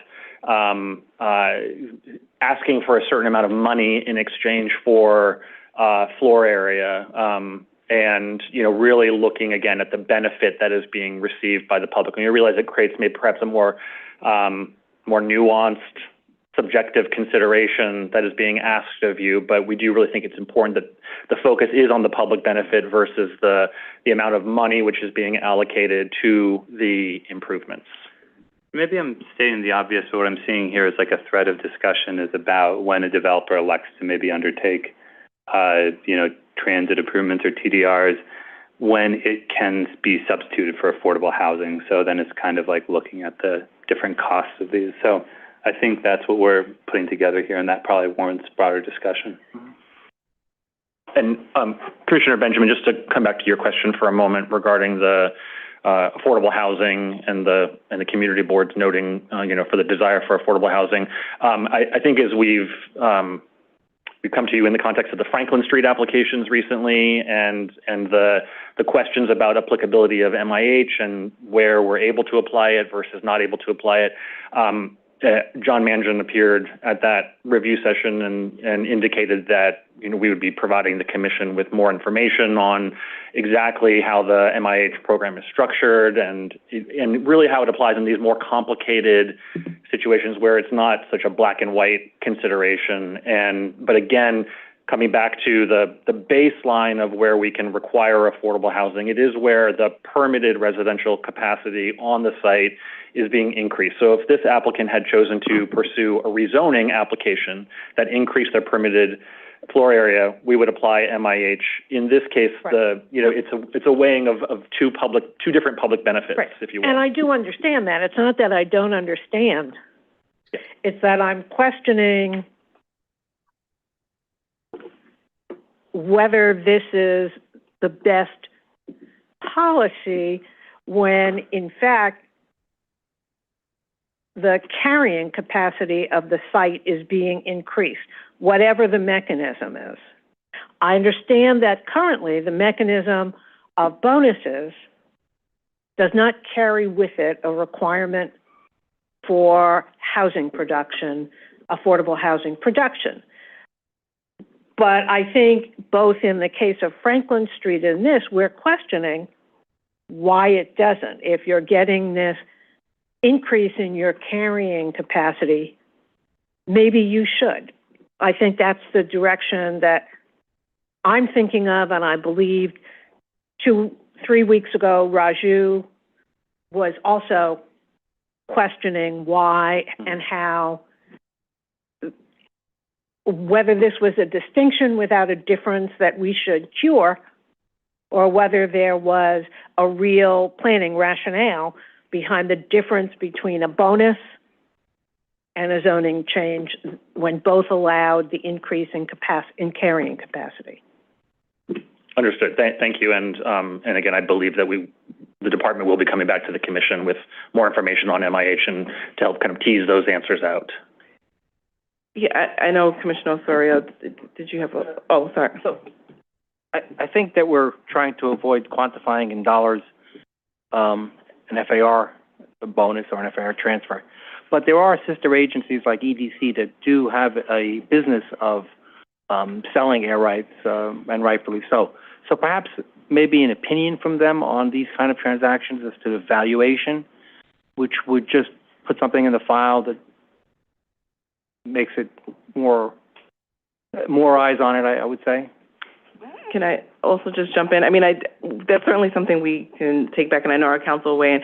I do think, though, there's value in us being able to evaluate these proposals on their merit, right? Understanding that cost fluctuates, and also the value of transit in Midtown, transit improvement in Midtown, just based on the number of users, for instance, may be much more impactful than a transit improvement in another community where we may see that affordable housing improvement, right, for instance, may be more valuable. And so we certainly can take this back and make sure that we're giving the right guidance to the commission on what we should consider. Also, I would just note that, as we know, cost fluctuates, right? And so as we're making a decision about this transit improvement, for instance, and we may understand what the cost may be today, that expectation still holds for the developer years from now if the cost changes, right? So the merit of what they're proposing, I think it's important for us to just keep that, you know, to evaluate in that context, just also understanding that a lot of the costs that we may get are subjective, but learning the information about the costs, for instance, particularly when the applicants come, you know, I think that's something that we certainly can dive into. I do want to make sure I know, yeah, of course. I know, Commissioner Thora, you had a question as well. Thank you, Chair. Thanks again for your presentation and for addressing our questions. I also have a little bit of an exploratory question that is inspired by some of the recommendations made by the community board, particularly those that are related with improving environmental conditions. I'm thinking, well, they're specifically talking about pedestrian safety, but I'm also thinking about air quality and so forth. And so going back to the language under 66-513, that last point under D, which asks whether there are or when there are environmental design or resiliency improvements, not just improvements provided to accessibility or capacity enhancing the station. And I'm wondering if there's a space here. Well, the first question is, from your point of view, what are the environmental design and resiliency improvements provided, if there are any, and if there aren't, is there an opportunity to maybe highlight or showcase, elevate a little bit some of the community concerns in terms of improving pedestrian safety or environmental conditions through or in connection to our findings? Thank you for the question. The applicant, in response to the community board's concerns, did produce a letter to us on Friday. So we have some listed items that they put forward that they want to be acknowledged and that address the community board's questions. As for the environmental design and resiliency improvements, I'm not sure those are specifically outlined, but we can follow up. Yeah, I mean, in this case, we go ahead. Sorry. Well, I was going to say one of the trickier parts is that they're meant to actually they're meant to apply to the station, Sure. And so then we get into questions that really require like MTA's input. We can filter through the applicant and put that as well into. I mean, we're going to submit a package to the commission in advance of the next round of review session.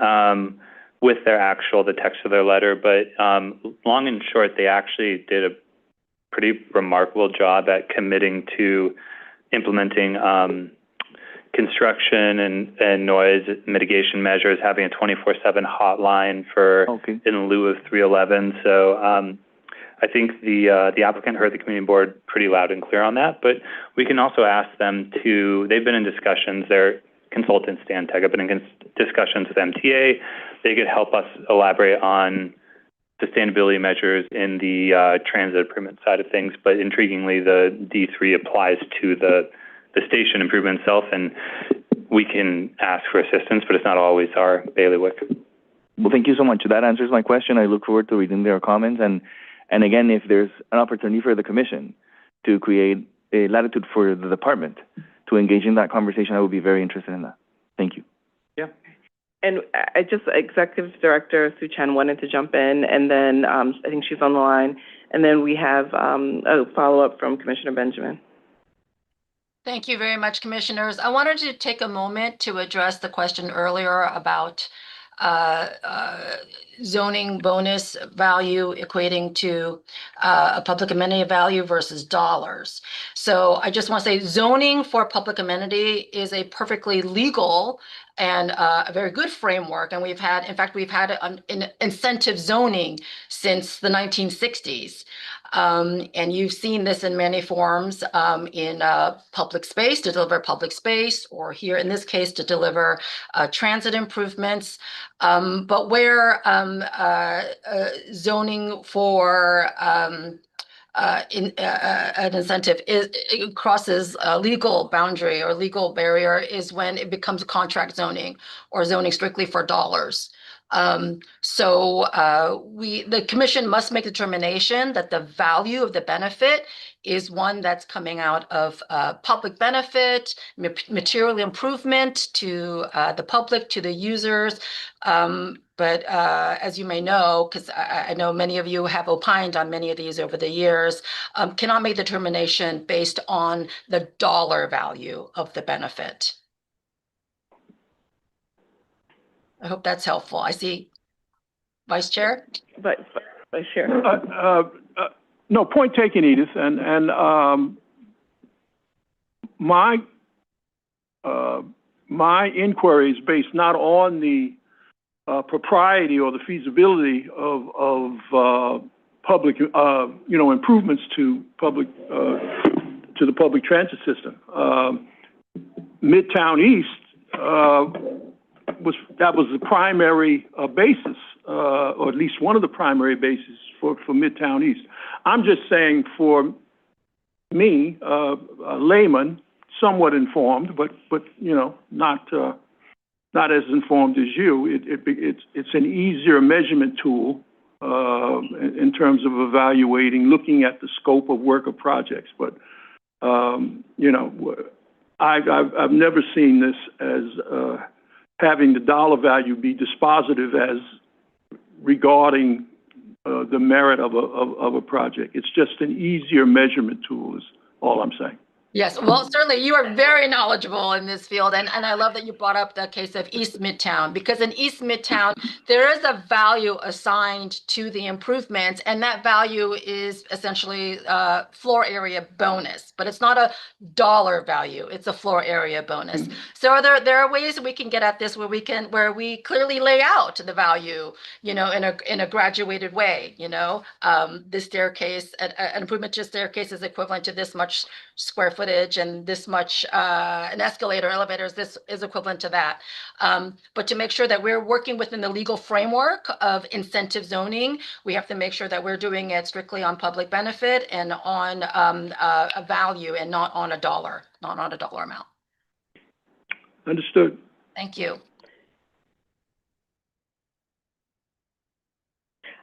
And one question about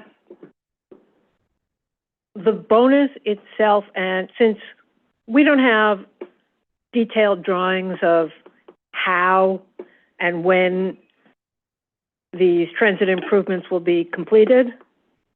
They'll have to be completed before the applicant can apply for any occupancy of those floors that are associated with it. So the developer implements it with MTA's oversight, and they got to complete them all the way through in order to use their bonus. Can the MTA change the plans?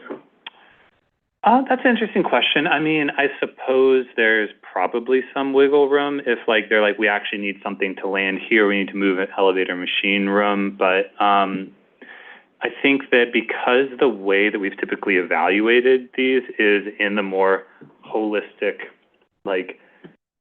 what's being actually implemented as opposed to the details surrounding it, we don't really consider as much reconfiguration of back of house space, even though it might be needed for MEP area for an elevator. We think about, is the elevator being delivered? Does it go from the platform to the mezzanine and to the street? Sorry, I did that in reverse order. So let us say the design changed from a glass enclosure to a metal one. Yeah, these are always deferential to MTA's requirements, and sometimes too, for whatever it's worth, MTA's had their own kind of internal discussions about if a light breaks in a more bespoke type of awning, are we able to replace it as easily? So my assumption is this would all be subject to whatever MTA's design standards are, but we can talk to council and the applicant and, I just appreciate knowing, because I know in the past at times, the MTA and the developer have gotten into discussions that change the design, both the design that the public sees, the dimensions perhaps that the public sees, and I don't believe we see it again. I think that's considered a minor by and large. We do tend to see, we have to sign off on that the transit improvements are actually complete, usable to the public, and then we, write a letter of either like concurring or, I guess, in the instance saying no to the chair, and the chair actually provides the approval to DOB then to grant the certificate of occupancy. So there is, in theory, a backstop of DCP staff going and inspecting the site. It's actually one of the few areas where like DCP is inspecting, and making sure that it lines up with what's approved. Now, whether there's like some degree of slight material or cosmetic wiggle room, that's something that we'll have to get back to you on, but I just want to let you know about that process, because we are proud of the fact that we do get to backstop this and that no bonus is usable until the improvements aren't just completed but are open and usable to the public. Okay, thank you. I appreciate that. Thank you. And this item, I believe, will be scheduled for a vote at a future public meeting. Thank you. Thank you. Thank you. The sixth item on our agenda is a post-referral review of a non-ULURP authorization in Brooklyn Community District 2, and our presenter is Amrita Mahesh. Good afternoon, Commissioners. Afternoon.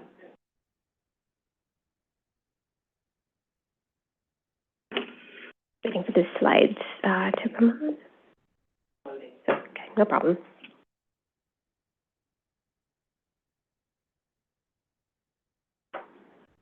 This is an application by 95 Rockwell Property Owner LLC for a zoning authorization to request a floor area bonus of approximately 33,500 square feet, a 20% increase, in exchange for a coordinated package of accessibility and capacity improvements to the Nevin Street station, which serves the 2, 3, 4, and 5 subway lines in downtown Brooklyn.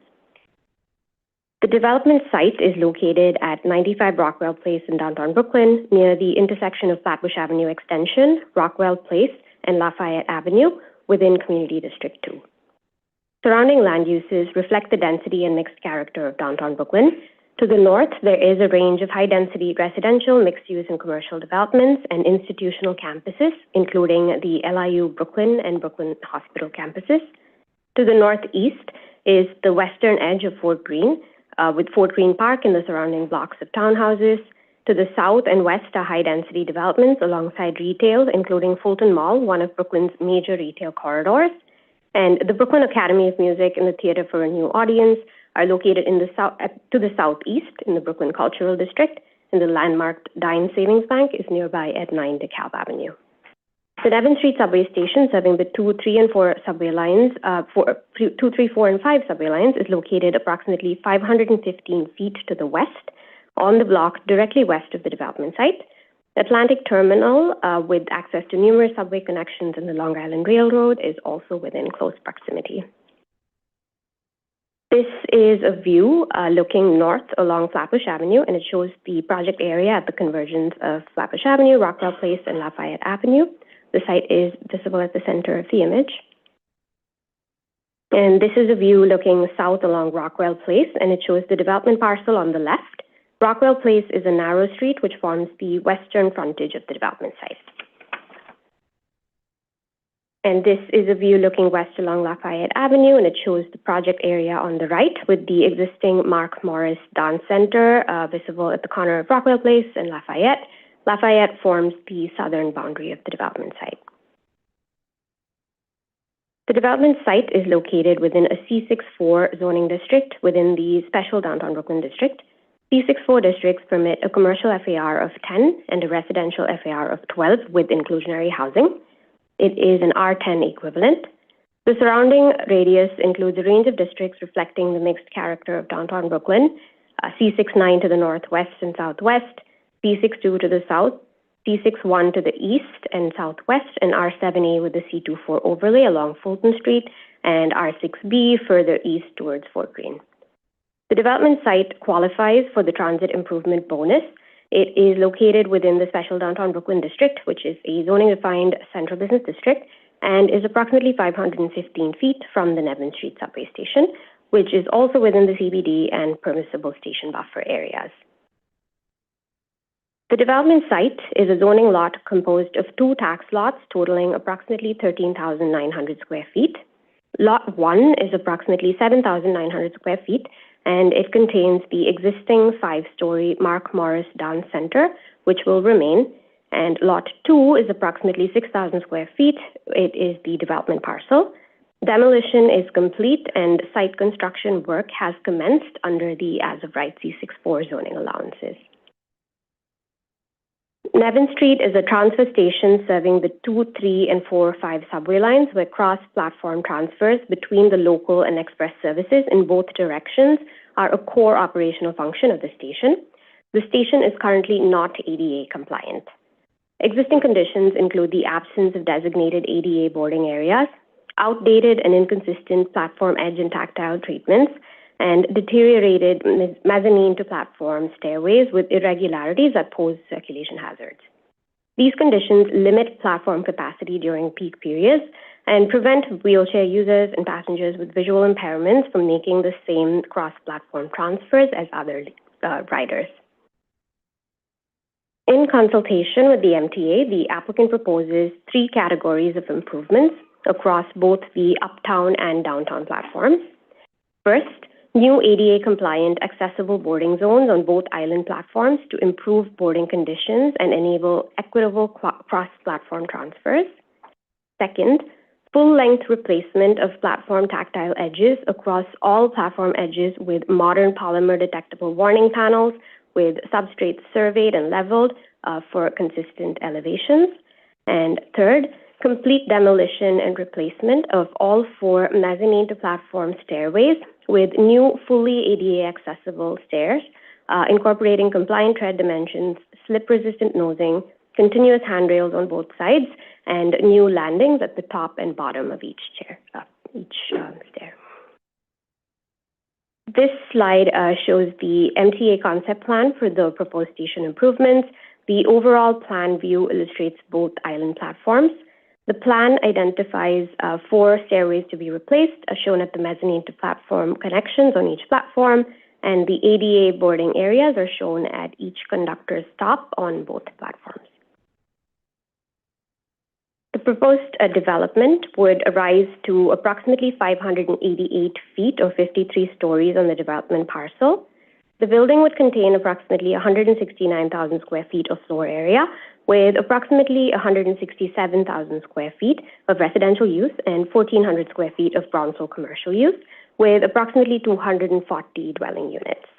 The site is located within a former inclusionary housing designated area, and inclusionary housing certificates generated at an off-site location, 333 Schermerhorn Street, are being used to generate 2 FAR for the development site. The existing 5-story Mark Morris Dance Center on Lot 1 will remain, retaining approximately 32,000 square feet of floor area, which is approximately 2.3 FAR. And together, the proposed building and the retained existing building result in a combined total of approximately 201,000 square feet, or 14.4 FAR for the zoning lot. The transit bonus floor area corresponds to approximately 9 additional stories on the proposed development. These renderings compare the as-of-right development, 42 stories, against the proposed development with the transit bonus at 53 stories.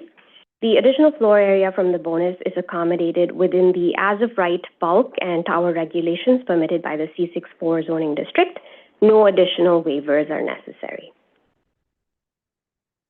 under the Zoning for Accessibility program, the City Planning Commission can grant a floor area bonus by authorization for developments for qualifying transit improvements that provide improvements to approximate mass transit station, and all floor area bonuses under this program must comply with the applicable conditions, findings, and requirements. The applicable conditions require that the applications include proposed on-site or off-site improvements to approximate station, characteristic of current best practices in transit network design. Applications must include accessibility or capacity-enhancing improvements such as elevators, escalators, or enhancements to pedestrian circulation. Where a station is not ADA compliant, accessibility improvements are to be prioritized. Environmental design or resiliency improvements may also be provided. All proposed improvements are subject to the approval of the MTA and the City Planning Commission. To grant the authorization, the Commission must find that first, the public benefit derived from the station improvements merits the amount of additional floor area being granted.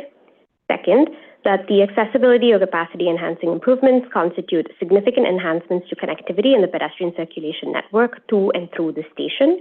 And third, where environmental design and resiliency improvements are also provided, that they constitute significant enhancements to the station's environment or its function. This application was duly referred to Brooklyn Community Board 2 on April 9th. The board voted to recommend approval with conditions, 26 in favor, 3 against, and 1 abstention. The board's recommendations include 2 conditions. The first requests that 16 additional units be affordable to households at or below 60% AMI, citing that the socioeconomic mix and need within the community district matches this income level. And a second, that any capital savings realized by the MTA through this negotiation be directed towards ADA upgrades at another station within Brooklyn Community Board 2.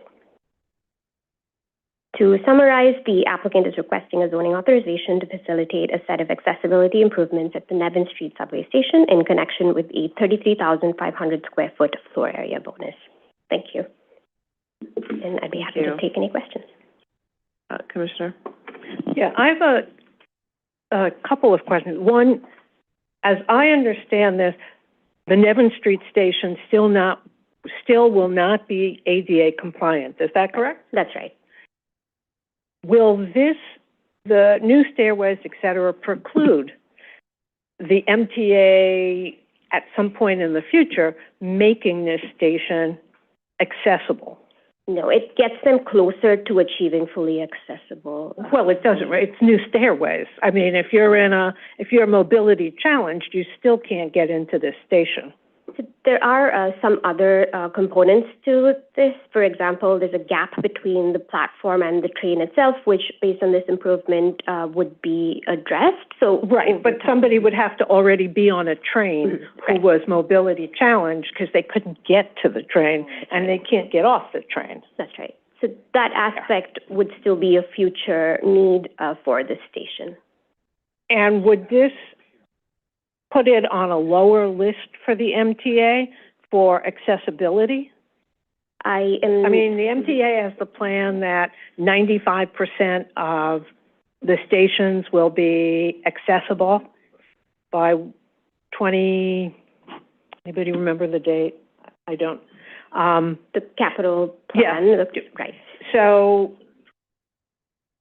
will this move them down in priority? The Nevin Street station is an important station in downtown Brooklyn for the whole Fulton Mall area, for the LIU area.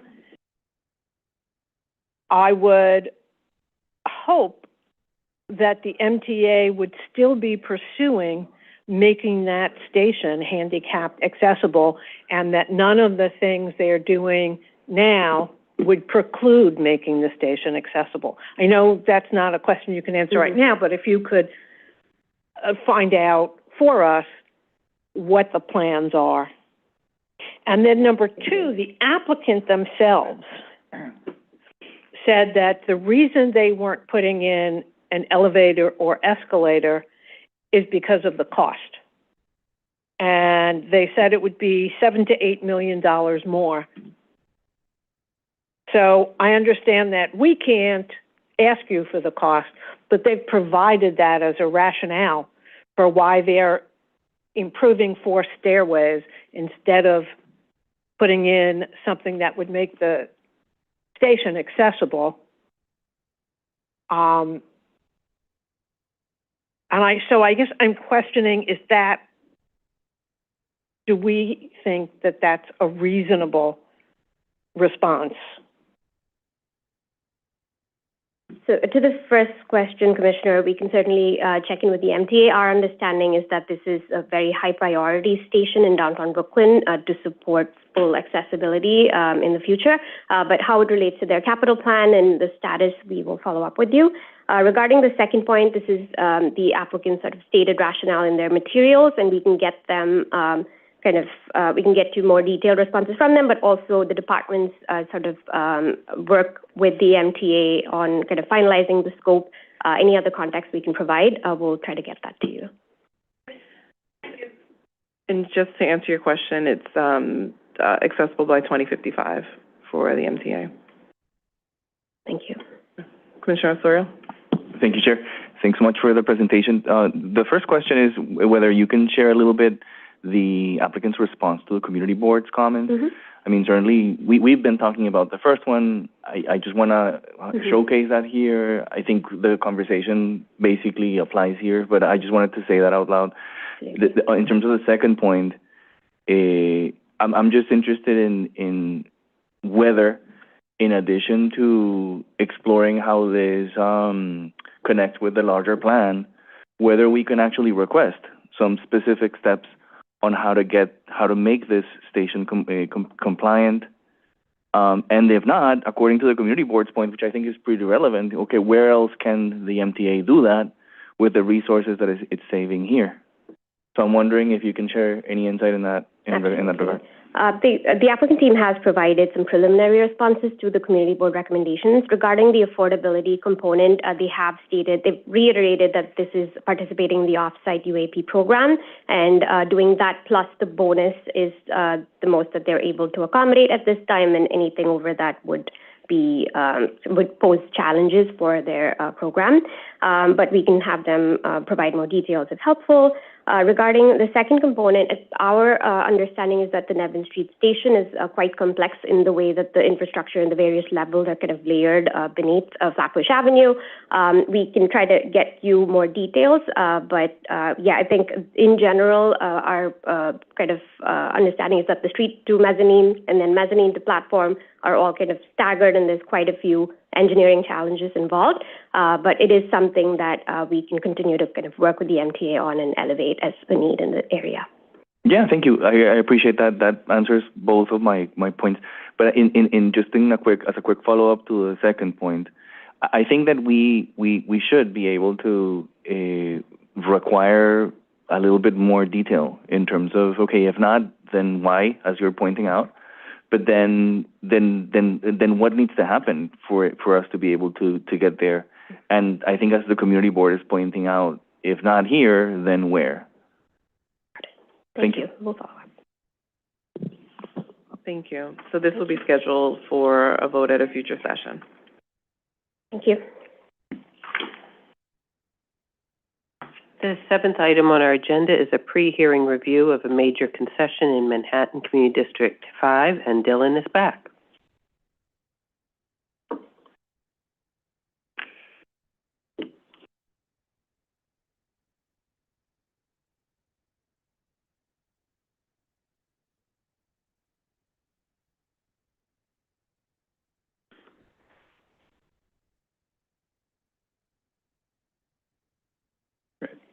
Good afternoon again, everyone. Today, I'll provide an update on a private application by the Department of Transportation that was last presented to the Commission in February. The application seeks a major concession within the Flatiron Nomad neighborhoods of Manhattan Community District 5.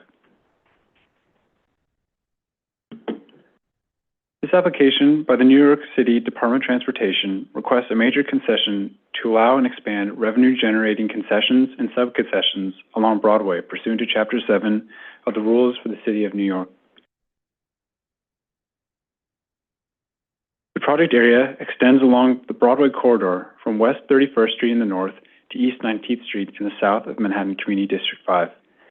The image to the right shows the existing concession area in blue, the proposed expansion to the concession area boundaries in red, and the final proposed total combined boundaries following the ULURP in green. Community Board 5 passed a resolution in April recommending its approval by a vote of 31 in favor, 1 against, and 1 abstaining. While CB5 didn't tie the recommendation to conditions, they did emphasize the following list of 10 priorities as part of the resolution: pedestrian safety, circulation improvements, kid-first public realm commitments, public bathroom access, guardrails against over-commercialization, balanced public use of space, green infrastructure and utilities, transparency and continued engagement, sustainability, and provide opportunities for nonprofit organizations in the public space. The Manhattan Borough President also recommended approval of this application with the following conditions listed: that the concession agreement incorporates sustainability measures in their agreement, that sub-concessions and events provide dedicated spaces for nonprofit programming, remain responsive to community concerns, and prioritize accessibility and inclusivity of the public space. And lastly, that the Broadway Vision Capital Plan explore the possibility of incorporating public restrooms, water fountains, green infrastructure, and utility hookups into their plan. With that, the applicant team will be here on Wednesday, but I'm happy to answer any questions you may have now. Commissioner Osorio? Thank you, Chair. Thanks so much. And, you know, I will follow up on this when they're here, but I was just wondering if you can share what was the response to some of the questions that some of us brought up when we first discussed this earlier, in terms of, you know, how does the proposal really address the high rate of pedestrian safety issues reported here by Vision Zero? This is kind of like one of the highest in the city. And as far as I recall then, but also in reviewing the materials this time around, I didn't see any specifics on that. That's a good question. I mean, this is very calibrated towards the DOT's expertise in terms of how they manage the concession agreements and then work with the bid on the sub-concession agreements, how they allow for SAPO permitting. It's a little bit of like a, they understand the hierarchy of how all these different divisions and kind of like sub-agencies of DOT interact together. So we honestly thought it would be best to just pitch it to them, and they will be here on Wednesday to answer any and all, and we've told them to be ready.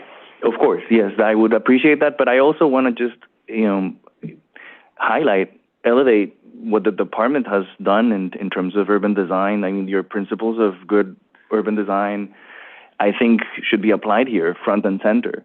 And specifically, I mean, that's one side that where I think that the department should be leading part of this conversation. But then in addition to that, this is a major concession in an area that, again, is one of the highest in terms of pedestrian safety issues in the city. And I think that not sort of like hearing DOT from their expertise and so forth on that sounds like a problem to me. Understood. Again, like the Broadway Vision is its own, you know, urban design initiative that has like a capital build out that will happen over the course of really more than a decade, maybe decades, possibly.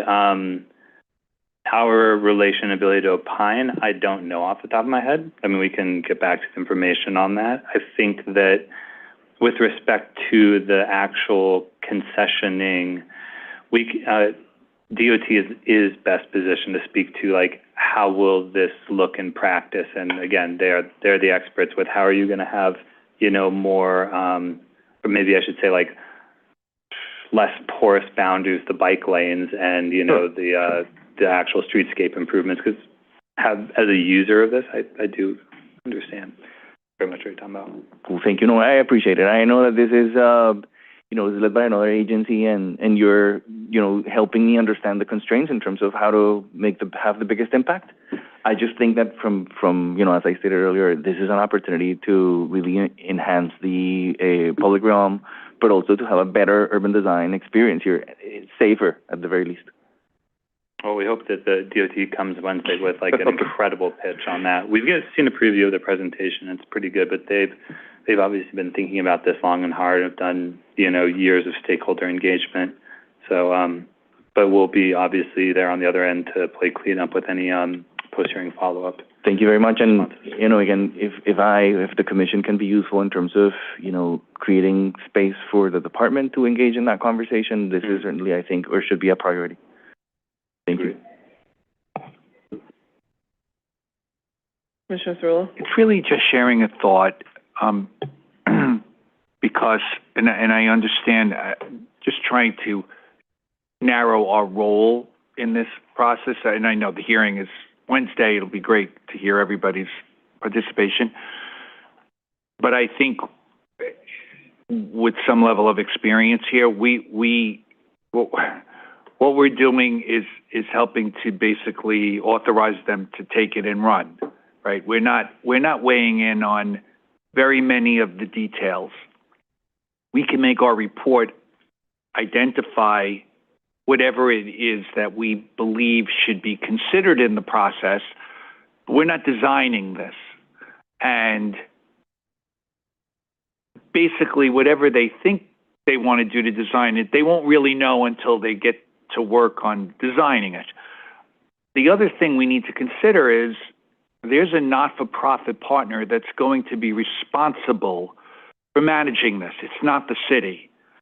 And so all the design we could come up with that could be amazing, we need to be, everyone in the process, not just us, needs to be thoughtful about the burden being placed on the not-for-profit partner to take control of the city's space and then turn it into something the public can enjoy. And I know that gets lost often in this. It's as if the city is putting this together and the city's going to run and there's going to be all this great pieces, but the city's never going to come back. It's going to be someone who's signing an agreement that's going to be responsible for for the maintenance, liability in much of the case. And I think that we need to be thoughtful about that too as we learn more about what the city is planning to do here. That's a good point. The Times Square 101, basically, right? And, yes. I mean, I think that we've seen also, DOT can speak more to it, but they've had to kind of recalibrate a little bit away from the,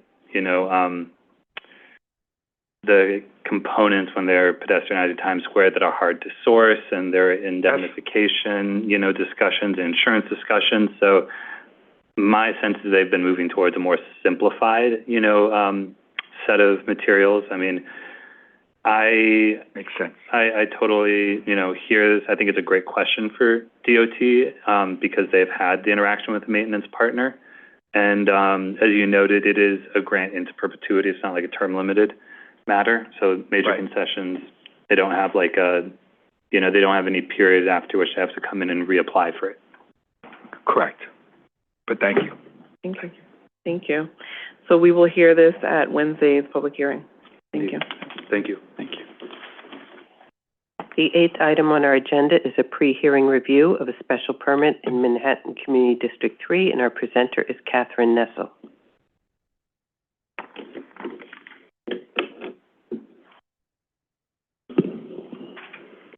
Good afternoon. Good afternoon. Good afternoon.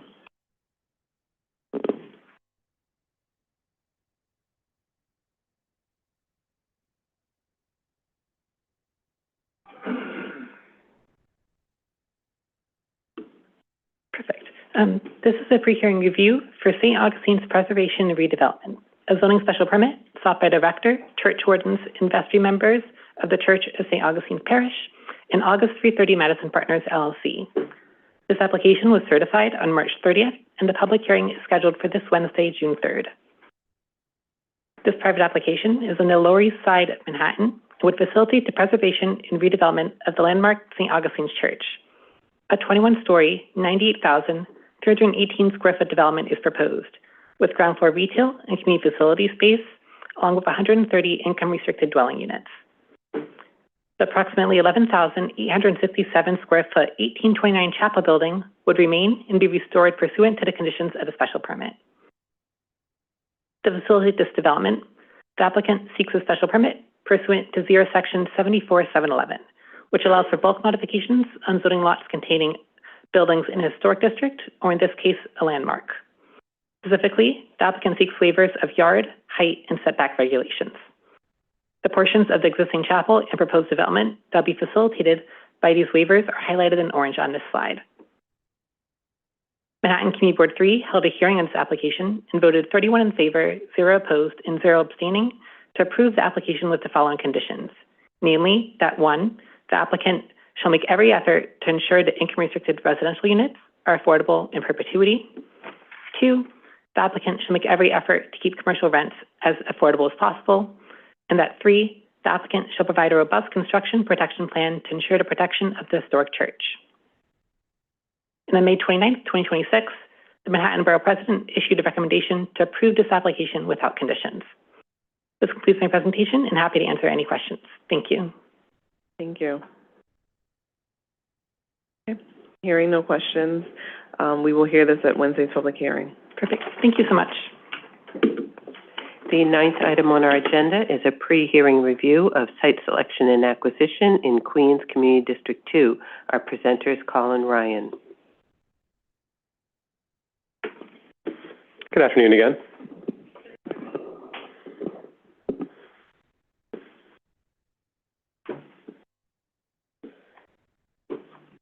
All right. Good afternoon, Commissioners and Chair Sherman. This application, Queens CD2 Walk to a Park Site Selection and Acquisition, was certified on February 2nd and is now back for pre-hearing. This is an application by the New York City Department of Parks and Recreation and the New York City Department of Citywide Administrative Services for acquisition and site selection of multiple privately owned sites for potential future park development in Queens Community District 2. This is the 3rd application in a series of Walk to a Park applications, which aim to increase the feasibility and efficiency of acquiring park sites in underserved neighborhoods and to ultimately close the Walk to a Park gap citywide. The city seeks acquisition authority and site selection approval for a total of 36 sites, 7 of which are vacant, and 29 of which fit secondary site criteria as outlined by Parks. On April 9th, 2026, Queens Community Board 2 voted 30 in favor and 1 opposed, with no abstentions, passed a resolution to recommend approval of the application with the following conditions. The board recommends that the city commit to baseline capital funding for parkland acquisition and development, acknowledge that significant underserved areas will remain, including specific areas of greatest need where this process yielded no identified sites, and that any additional actions will be required. Continue and expand the initiative with updated data and site identification. Integrate park planning with broader land use changes such as rezonings, housing growth, and infrastructure capacity, and maintain transparency and ongoing engagement with community boards through regular updates on progress, funding, and implementation. On April 16th, 2026, the Queensborough President held a hearing on this application and submitted a recommendation of approval with conditions. The Queensborough President recommended the applicant agree to and follow up on the community board recommendations. The Department of Parks and Recreation will be here on Wednesday, to address your questions, but this is the end of the presentation. I'm happy to take any questions today. Commissioner Osorio? Thank you, Chair. And thank you so much for that. I don't mean to take too much time on this, but I just wanted to suggest that maybe we find the time to discuss the history of questions and concerns that the Commission has raised in terms of the methodology, in terms of really the way in which the program is structured. A lot of the questions or recommendations from the community board speak to that. And I know that we're being asked for something that is very specific here, and therefore we should respond to that. But I think that throughout these presentations, a lot of us have raised questions in terms of both the methodology, the way in which we're assessing them, the way in which, but also the way in which the city is committing or not to actually moving on these properties once we authorize them. So it's just a question on whether we can find a space to really discuss the program in more detail. Sure. You're referring to the methodology of the action or of Walk to the Park program? The latter, yeah. The way in Got which, it. Okay. Yeah. Sure.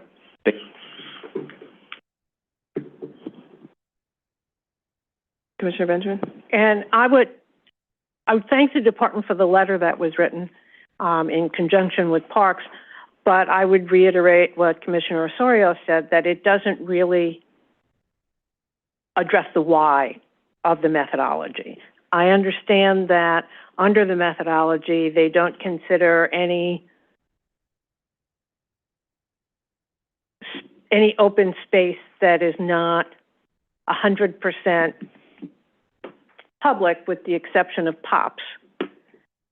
But in places like NYCHA or Stuytown, where the open space is basically open to the public 24/7, calling them an underserved open space area, it seems to me, is unfair to the areas that really have no open space. So at some point in the future, if we could kind of discuss what that methodology really leads to in terms of decision-making about where we would put resources, I think I would like to have that discussion. And in this one, as you say in the memo to us, the fact that very few of the primary sites are in the areas that are designated as most in need is still troubling to me. Yeah, definitely note your comment. We did start to address that in the memo, and I'm sure you had some chance to review. We're anticipating a significant increase in the number of users for parks in the future, especially through the Long Island City Plan. So there was a concerted effort to kind of expand that open space network in that area. I do understand that, and I thank you for the memo, but it still doesn't quite address the problem, and kind of makes me think, well, when we were doing the Long Island City Plan, perhaps we should have asked for more open space. I mean, if the rationale now is we need the walk to the parks in order to get the open space for the projects we approved before, it seems a little circular. And the fact that 5 of the primary sites are in manufacturing districts I understand that's what was available, but I think it's something we should be thinking about. Thank you. Sorry. Yeah, and we know that we've started to see progress on some of the open space commitments within the LIC plan. I know that we'll be celebrating one of the parks opening in that area. So there's movement, which is good to see. But also, obviously, right, open space conditions that pre-existed even. Right, and you have Queensview and other places that have a large amount of open space that is available to the public, even though it's not public open space. Yeah, understood. And I think parks may be able to speak to some of that when they come, and also just like quality of open space, right? Parks can control the quality of their own spaces as well. All right. Thank you. We'll hear this at Wednesday's public hearing. The 10th item on our agenda is a pre-hearing review of a city map amendment in Queens Community District 12, and our presenter is Abraham Abreu.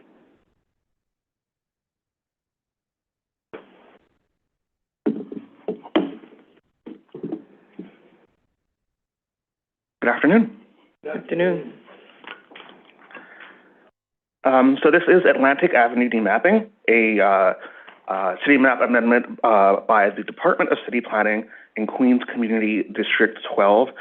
The department seeks an amendment to the city map to narrow street lines and eliminate mapped but unbuilt streets in Jamaica. This is part of commitments made during the Jamaica Plan. There's no proposed development currently, but this would lift encumbrances on private property and support as-of-right development. And this was certified on February 18th of this year. So here's a map showing the 4 components of the mapping actions that are being sought. Number 1 is to narrow the street line of Atlantic Avenue, or more commonly known as 95th Avenue, between Remington Street and 150th Street, that's shown in red. 2, narrow the street lines of 150th Street between Atlantic Avenue and 97th Avenue.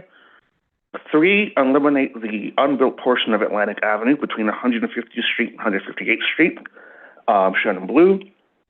And number 4, to eliminate the mapped but unbuilt portion of Standish Place between Atlantic Avenue and 97th Avenue. Here's an example of what that looks like. Atlantic Avenue was proposed to be widened in a 1951 city map amendment. That condition was never built out, but it remains on the map to this day. So this building here has about 34 feet of it that's technically in the map street, even though there's obviously no physical street there. There's no construction, redevelopment, rezoning, or physical change proposed as part of the city map. It's really just a cleanup to make the city map reflect the actual built reality. All property lines and tax lots will remain as they are. Simply properties that are wholly or partially within the map street would have that street status removed. I also want to take a quick moment to talk about some community outreach that the department did. As part of ULURP, we sent notices to 57 owners representing 76 affected properties. 11 owners representing 13 properties responded via either responding to the form or contacting us by email or phone. Of those, 8 supported the proposal, 0 were against, and 3 wanted more information. So we followed up with them to talk to them about what this would mean. The community board, though, wanted a bit more robust community outreach. So at Community Board 12's request, City Planning staff joined Community Board 12 on a door-to-door outreach on March 20th, 2026. So between following up on notice responses, talking to people during the walking tour, DCP and the board were able to have direct conversations with about 15 property owners representing about 20 properties. This, we have that now. We got the community board recommendation in on Friday by a vote of 28 for, 1 against, and 0 abstentions. The board recommended approval of this application. Similarly, on April 30th, 2026, the Queensborough president held a hearing on the application, and then on May 21st, they issued a recommendation to approve the application. So we'll be back for the public hearing on Wednesday, and I'm happy to take any questions you have now.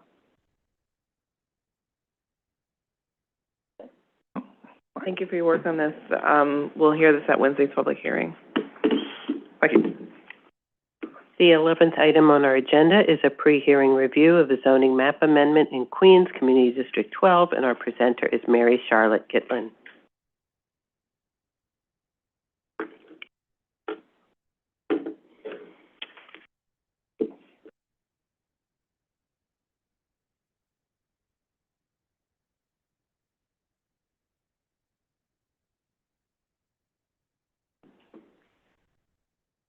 Good afternoon. This is a private application at 18910 Northern Boulevard that was certified on March 16th in 2026 and is now back for pre-hearing. A public hearing is scheduled for Wednesday, June 3rd. This application was filed by Prince Street 606 LLC in the Auburndale neighborhood of Queens, Community District 11, for a zoning map amendment from R3X and R32 districts to an R32 district with a C24 commercial overlay. This action will facilitate the development of a new 3-story commercial and community facility building with a total floor area of just under 15,000 square feet. It will also address split lot conditions on lots 11, 12, 22, and 27, and make as of right the existing legally conforming commercial uses along Northern Boulevard. The applicant is seeking a zoning map amendment from R3X and R32 districts to an R32 district with the C24 commercial overlay. And on May 4th, 2026, Community Board 11 failed to approve a motion for a favorable recommendation by a vote of 0 in favor, 38 against, and 2 abstaining, resulting in an unfavorable recommendation. The Community Board did not enumerate conditions, but did elaborate on their consideration in their written recommendation, and they noted concerns around dumping on the lot, parking, and the rear wall height of the proposal. On May 21st, 2026, the Queensborough president held a hearing on this application, and on May 26, 2026, submitted a recommendation of approval with conditions. The conditions include that there should be a minimum 30% goal to include MWBE firms, hiring of local residents, and working with locally based organizations and community groups for outreach and job fairs when hiring and contracting for this project. There should be quarterly reporting of these hiring initiatives to the borough president and council member until the hiring goal has been reached. And in terms of sustainability and resiliency goals, The applicant should add passive natural landscaping along the development site for better drainage, use permeable pavement where possible, add solar panels or an equally sustainable design to the proposed development's roof, consider LEED Silver, Gold, or Platinum certification, install electric vehicle chargers at 30% of parking spaces, and demonstrate site plans for safe bicycle and car traffic patterns going in and out of the parking lot. So thank you, and I'm happy to take any questions. Any questions? Thank you. We'll have this at Thank you very Wednesday's much. hearing. Thank you. The 12th item on our agenda is a pre-hearing review of zoning map and zoning text amendments in Queens Community District 4. Our presenter is Derek Jasmine on Zoom, and I'll note that Commissioner Crowell is recused on this item.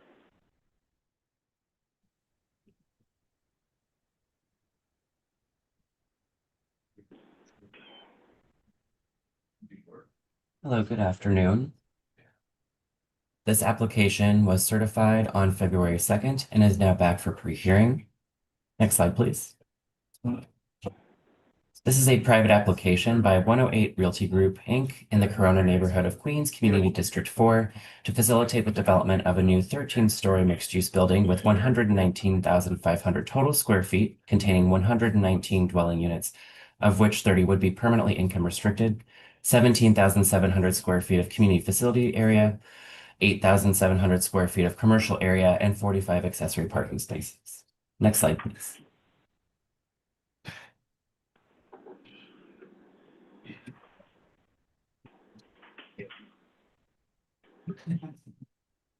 Any Next questions? slide.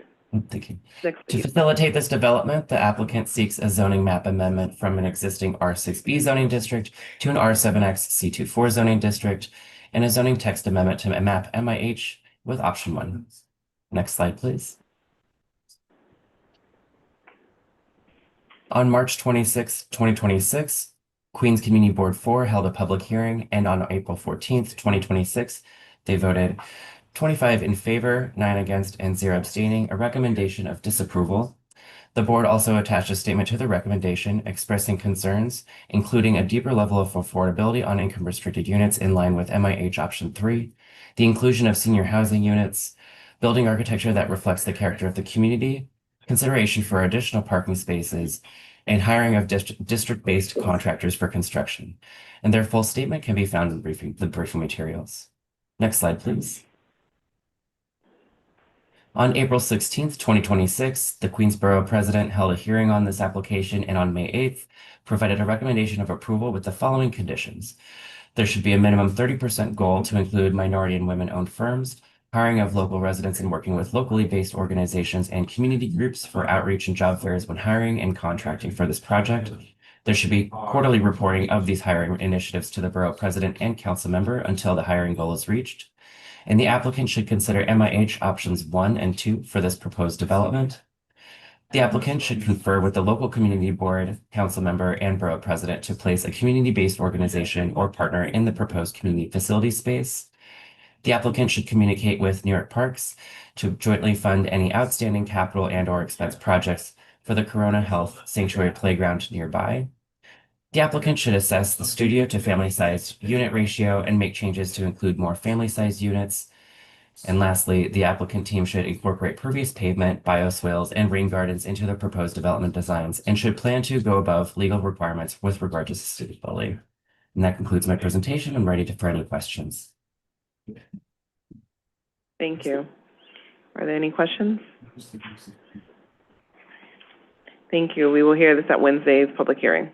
Great, thank you. Thank you, Derek. And just to go back to 18910 Northern Boulevard rezoning, that's an ELERP. So the vote for that will be on June 17th, but the hearing is on Wednesday. Thank you.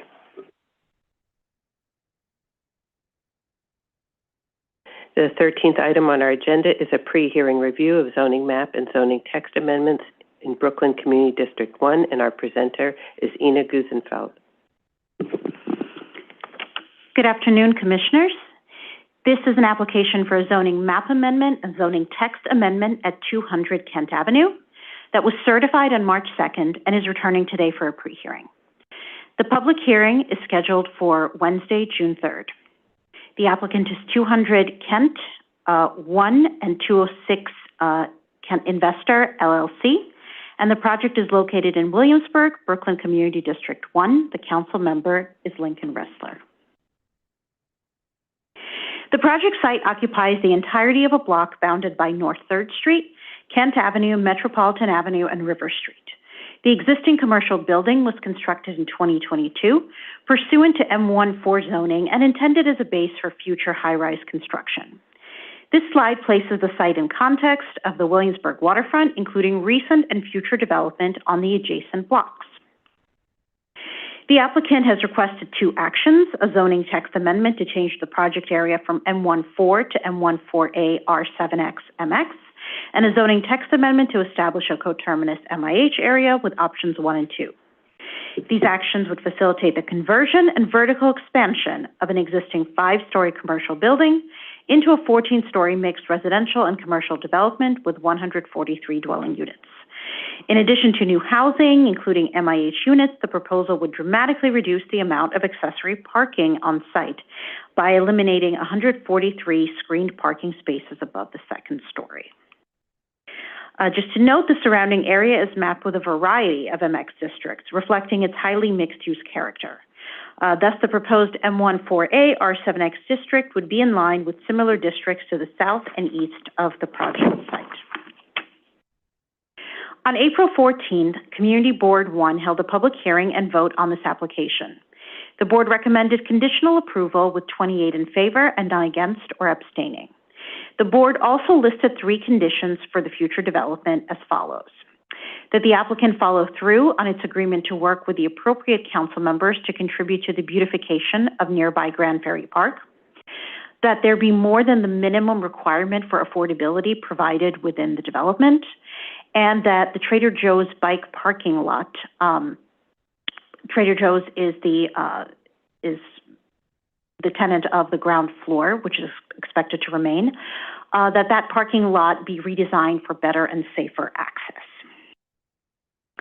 On April 13th, the Brooklyn Borough President held a public hearing on the application, and on May 15th, the Borough President also issued a conditional favorable recommendation as follows.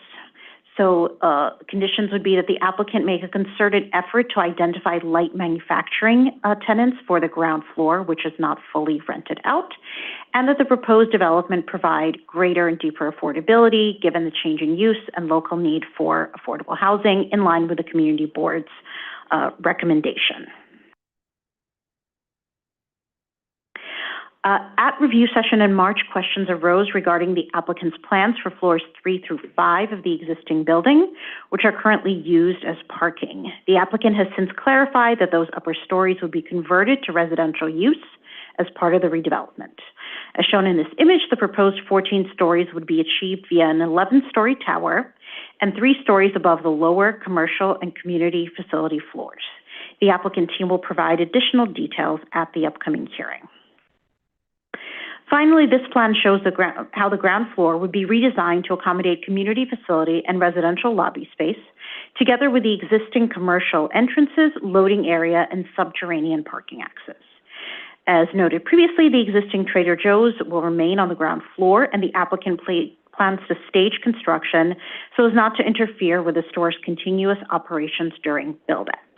This concludes my presentation, and I'm happy to take any questions. Commissioner Osorio? Thank you, Chair. Thanks so much for the presentation.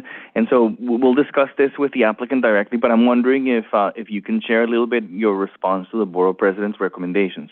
I mean, there's one specifically suggesting that the City Planning Commission, but the department as well, provide additional scrutiny in terms of, you know, the actual, this as an example of proposals that are gravitating toward overbuilding. And so I'm wondering if you can, what's your general response? That's one. Number 2, I'm wondering if there's any information that you can provide, perhaps associated with the industrial development plan, in terms of what's been really sort of like the performance of the MX. I think we've discussed this in previous instances where M2Rs have been discussed. It's just that in this case, because this is designated by the plan as a neighborhood industrial area, and also because the history of the land use land change, transition here always anticipated that light industrial could be compatible with residential, even as recently as in the River Ring development, as noted in the report. Right. I'm really curious on now your response, your insight to the first question. Whether that has been pursued here and whether it's just impossible or not, because this could be very interesting. I still think that light industrial here could work. Sure. So I will provide a brief answer, and then I will defer to our Deputy Director Carenza, who is an expert on the planning history and dynamics of this particular community district. I will say that, if you look at the zoning map of this area, you'll see that in almost every case where there has been a rezoning, there have been efforts to map an MX district, so to preserve the possibility of illegal light manufacturing use. Whether that works out in practice, I think, is a little bit challenging. Certainly, I can see, and knowing the borough president, that everywhere that there is an MX, that is an opportunity to advocate for light industrial uses. In terms of kind of the market and, the tenancy plans for various, developers and buildings in this area, I think that's probably also site-specific. No, thank you. I very much appreciate that, and I mean this as a longer discussion. Right. I'm just, I think, hinting that, and the way that I interpret the question too is that the suggestion is that rezoning for MX is not enough. That's not going to bring industrial into the building. Mm-hmm. But what are we doing to attract them, market the site, and so forth? And then what are the constraints? So to be fair, I think a lot of the response from that will be, should be discussed with the applicant directly in terms of what is it that they're doing. But I would love any insight from the department in terms of, how do you see the performance of the MX here? Again, noting that in this case, and according to the plan, light industrial should be compatible, at least from a land use point of view, land use rationale point of view. So I just want to keep sort of like that on the table as an option.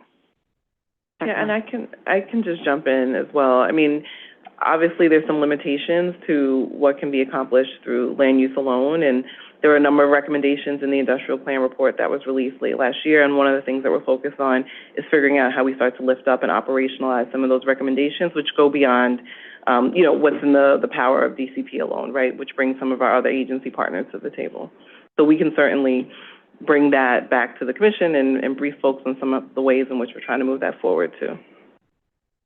Thank you. Yeah, I would appreciate that. I feel that this is a moment where, since the plan suggests that a lot of the manufacturing areas potentially could transition, I just want to understand how the current tools are performing in that regard, and that we can assess, maybe where there could be room for adjustments, or, as you say, maybe non-land use, non-zoning mechanisms where what we do here can better integrate or better collaborate, engage with what the other agencies are doing, because I'm just concerned that we're losing manufacturing, and with that, we are losing the potential for additional jobs. And so how are we going to achieve that affordability if working class New Yorkers lose their jobs? Yeah, I mean, I would just point out that the plan also is very specific about preserving primary and secondary industrial areas. And so I think, but to your point, right, the approach that we take in these MX districts and how we also, again, leverage other tools that support the industry, certainly a priority to me, and I know across the agency. So, cool. Thank you. Thank you. Thank you. The 14th item on our agenda is a pre-hearing review of a site selection in Staten Island, Community District 1, and our presenter is Amy Obunaga. Good afternoon. Good afternoon.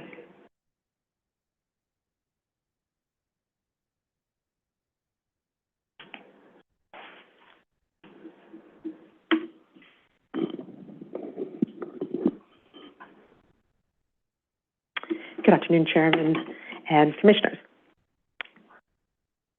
This is an application from the Mayor's Office of Criminal Justice and the New York City Department of Citywide Administrative Services for a site selection to consolidate all facilities for the Staten Island Family Court on a single block within the St. George District in Community District 1 in Staten Island. The proposed action, in conjunction with the mayoral zoning override, would facilitate the development of a consolidated family court facility for Staten Island.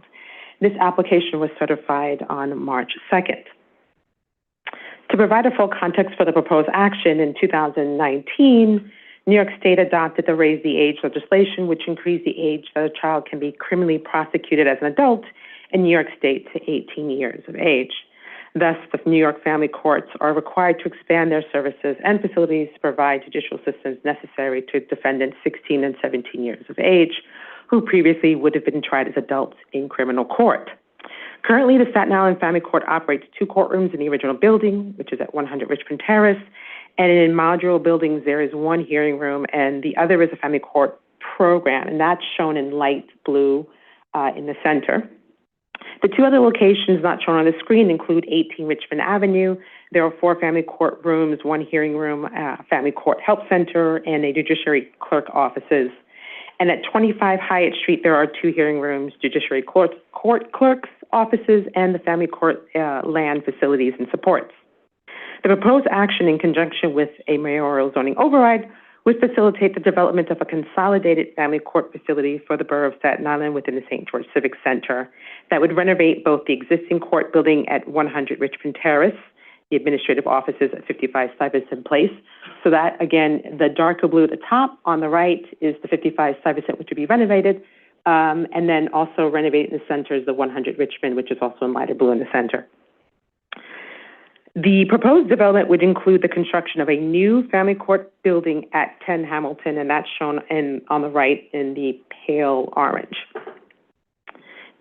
Shown here on the right is a rendering of that building, and that proposed new building at 10 Hamilton Avenue will result in a non-compliance with the zoning resolution due to site limitations and the exacting requirements of the family court facility. For this reason, the applicant will be seeking the mayoral zoning override to waive regulations related to maximum base height, the footprint, tower top, and setback regulations. In addition, the applicant team seeks a waiver from the St. George Special District regulations regarding sidewalk width. Strict adherence to these requirements would constrict the building's floor plate, leaving the courtroom with insufficient area to accommodate the required programming. Similarly, meeting the zoning requirement for loading berth would reduce the space needed for court operations, and for this reason, the applicant team will request a waiver through the MZO. This application was certified by the Commission on March 2nd, 2026. On April 22nd, 2026, Community Board 1 issued a conditional vote in support of the application, but it remains conditioned upon the NYC Economic Development Corporation making their parking garage available for future developments, including the proposed courthouse project. The Borough President of Staten Island on May 13th issued an approval with conditions citing a site-specific concern related to parking capacity. The Borough President stated that the project must account for a safe and efficient pedestrian and vehicular circulation, which he states the current proposal lacked sufficient detail on how these needs would be addressed. In summary, this is an application for the Mayor's Office of Criminal Justice and the New York City Department of Citywide Administrative Services to consolidate all facilities for the Staten Island Family Court on a single block within Special St. George District in Community District 1, Staten Island, Block 9, Lots 9, 17, and 22. The proposed site selection action in conjunction with the MZO would facilitate the development of a consolidated family court facility on Staten Island that would meet the New York State court operational and security standards and would be a modern facility for the community that the community deserves. Thank you, and I'd be happy to take any questions. Thank you. Any questions? All right, thank you. Thank you. We'll hear this at Wednesday's public hearing. The 15th item on our agenda is a pre-hearing review of a site selection and acquisition in Staten Island Community District 1. Our presenter is Kari Bailey. Hello again.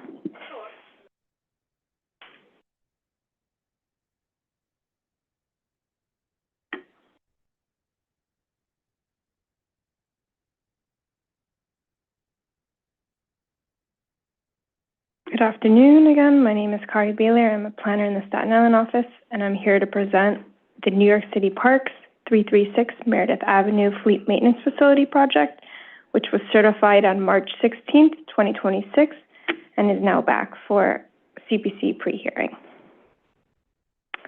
This is a public application from the New York City Department of Citywide Administrative Services, or DCAS, and the New York City Department of Parks and Recreation, or just New York City Parks. They're seeking the actions of a combination site acquisition and site selection of real property by the city.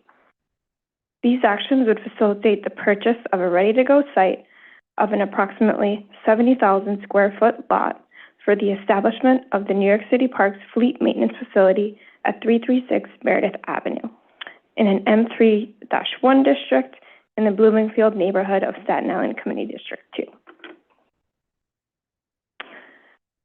The site here is outlined in red and covers approximately 1.6 acres of land. As you can see from this aerial photo, despite being in an M zone or industrial area, there are many surrounding protected green spaces and wetlands, which include but are not limited to the Meredith Woods and William Davis Wildlife Refuge to the west of the site. Not pictured here, but notable that the Fresh Kills Park is just a bit further south of the Wildlife Refuge. And to the north of the project site, there is Sawmill Creek, Marsh, and the Amazon campus, which is about an 8-minute drive from the site.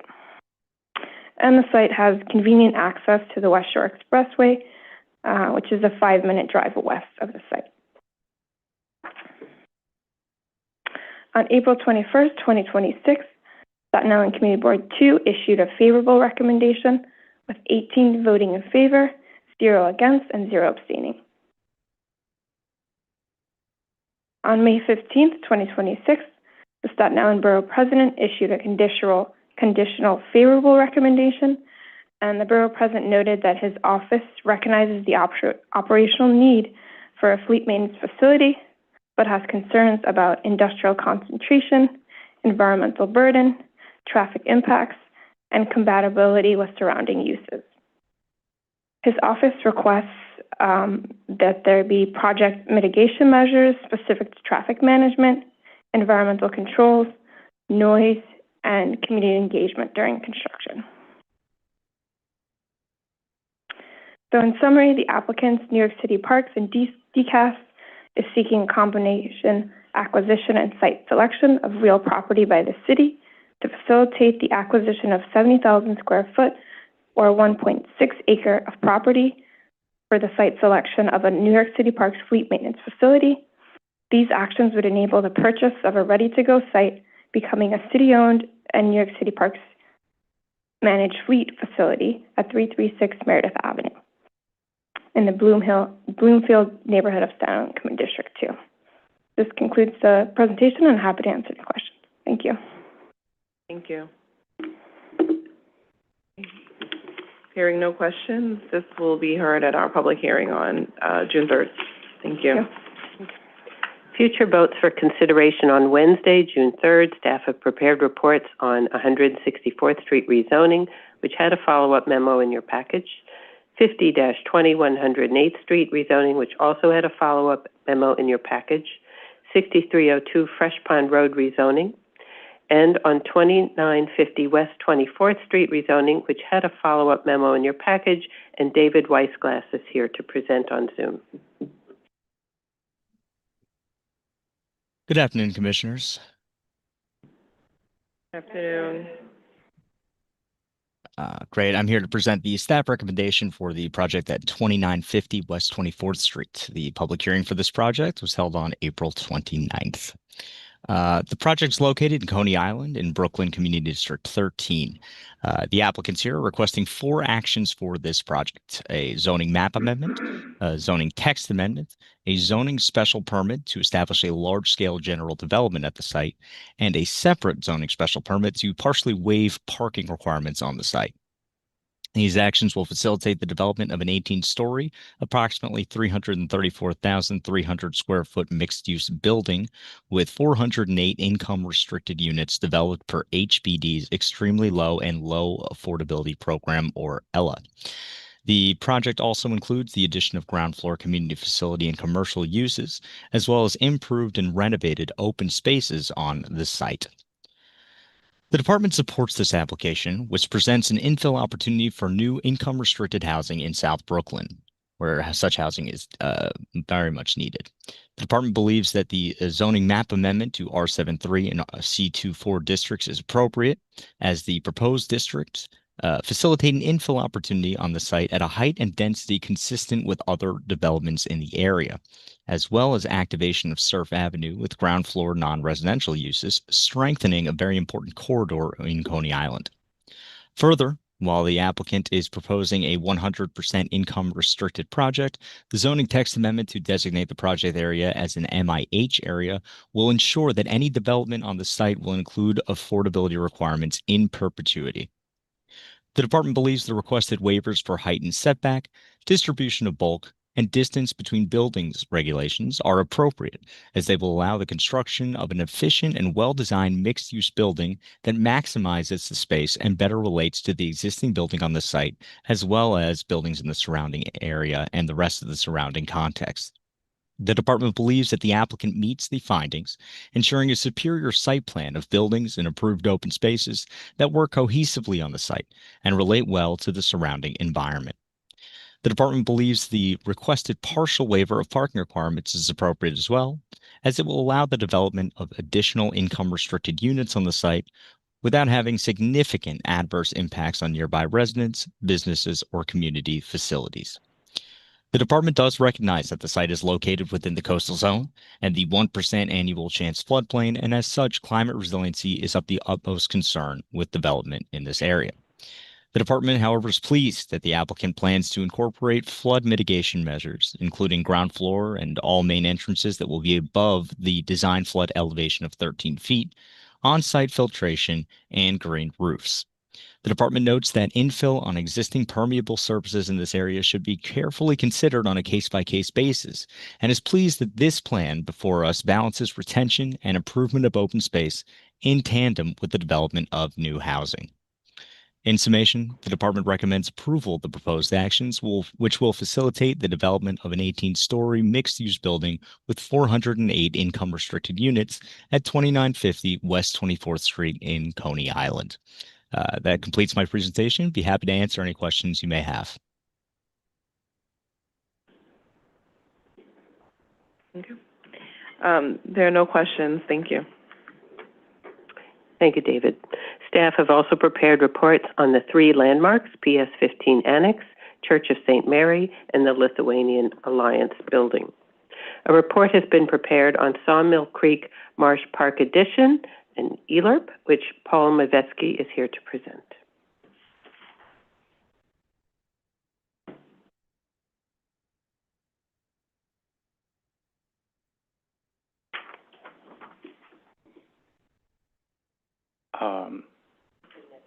Yeah, next slide, please.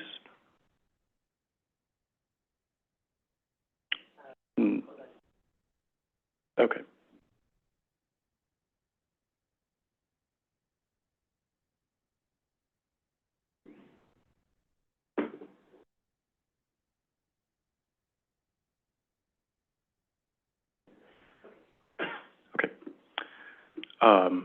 Could we go to yeah, thank you. Good afternoon, Chair, Chairman, and Commissioners. The Department of Parks and Recreation and the Department of Citywide Administrative Services as co-applicants are seeking the combination, acquisition, and site selection of real property by the city of the approximately 3.7-acre Block 1780, Lot 15 in the Travis-Chelsea neighborhood of Staten Island, Community District 2. The public hearing for this project was held on May 13th, 2026.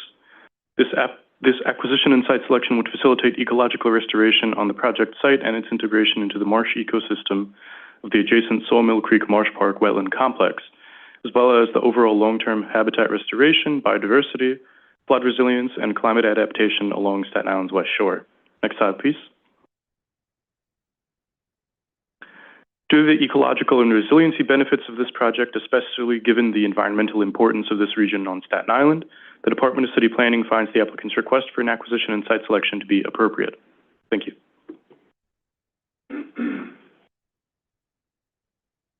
No questions. Thank you. Lastly, for future votes for consideration on Wednesday, June 3rd, we have 3 Helena Road subdivision and development, 20 Pleasant Valley subdivision, Rosefield resurfacing SNAD, and 5211 Arlington Avenue SNAD. Briefing packages were included in your weekend materials for those projects. Next on the agenda are post-hearing follow-ups with the projects which had public hearings at the May 13th public meeting. Veronica Brown is here to present on 1166 Bedford Avenue rezoning.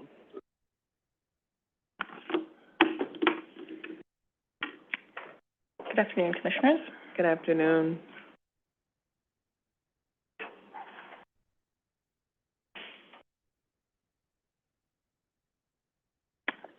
This is a pre-vote department recommendation for 1166 Bedford Avenue, which is an application by Khalifa Residences LLC for a zoning map amendment to change an R6A C24 district to an R7X C24 district and to designate a mandatory inclusionary housing area with options 1 and 2.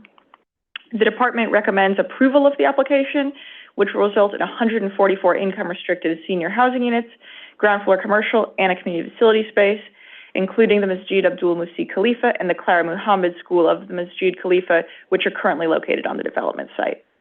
The department supports this application because it would facilitate the development of affordable senior housing in close proximity to transit, as well as various services and amenities. It would also reflect the mixed-use character of Bedford Avenue and introduce appropriate density for a site occupying the entire short end of the block and on a wide street. Lastly, the bulk envelope of an R7X district would allow for a necessary flexibility to accommodate the site's mix of uses, including the masjid located side by side with the proposed housing and school. Thank you, and I'm happy to answer any questions. Thank you. No questions. Thank you. Veronica, at the next review session, Kristen Roche will join us on 1160 Pugsley Avenue rezoning. And with that, I don't have any more agenda items for the commission. Thank you. This meeting is adjourned. The time is 3:58.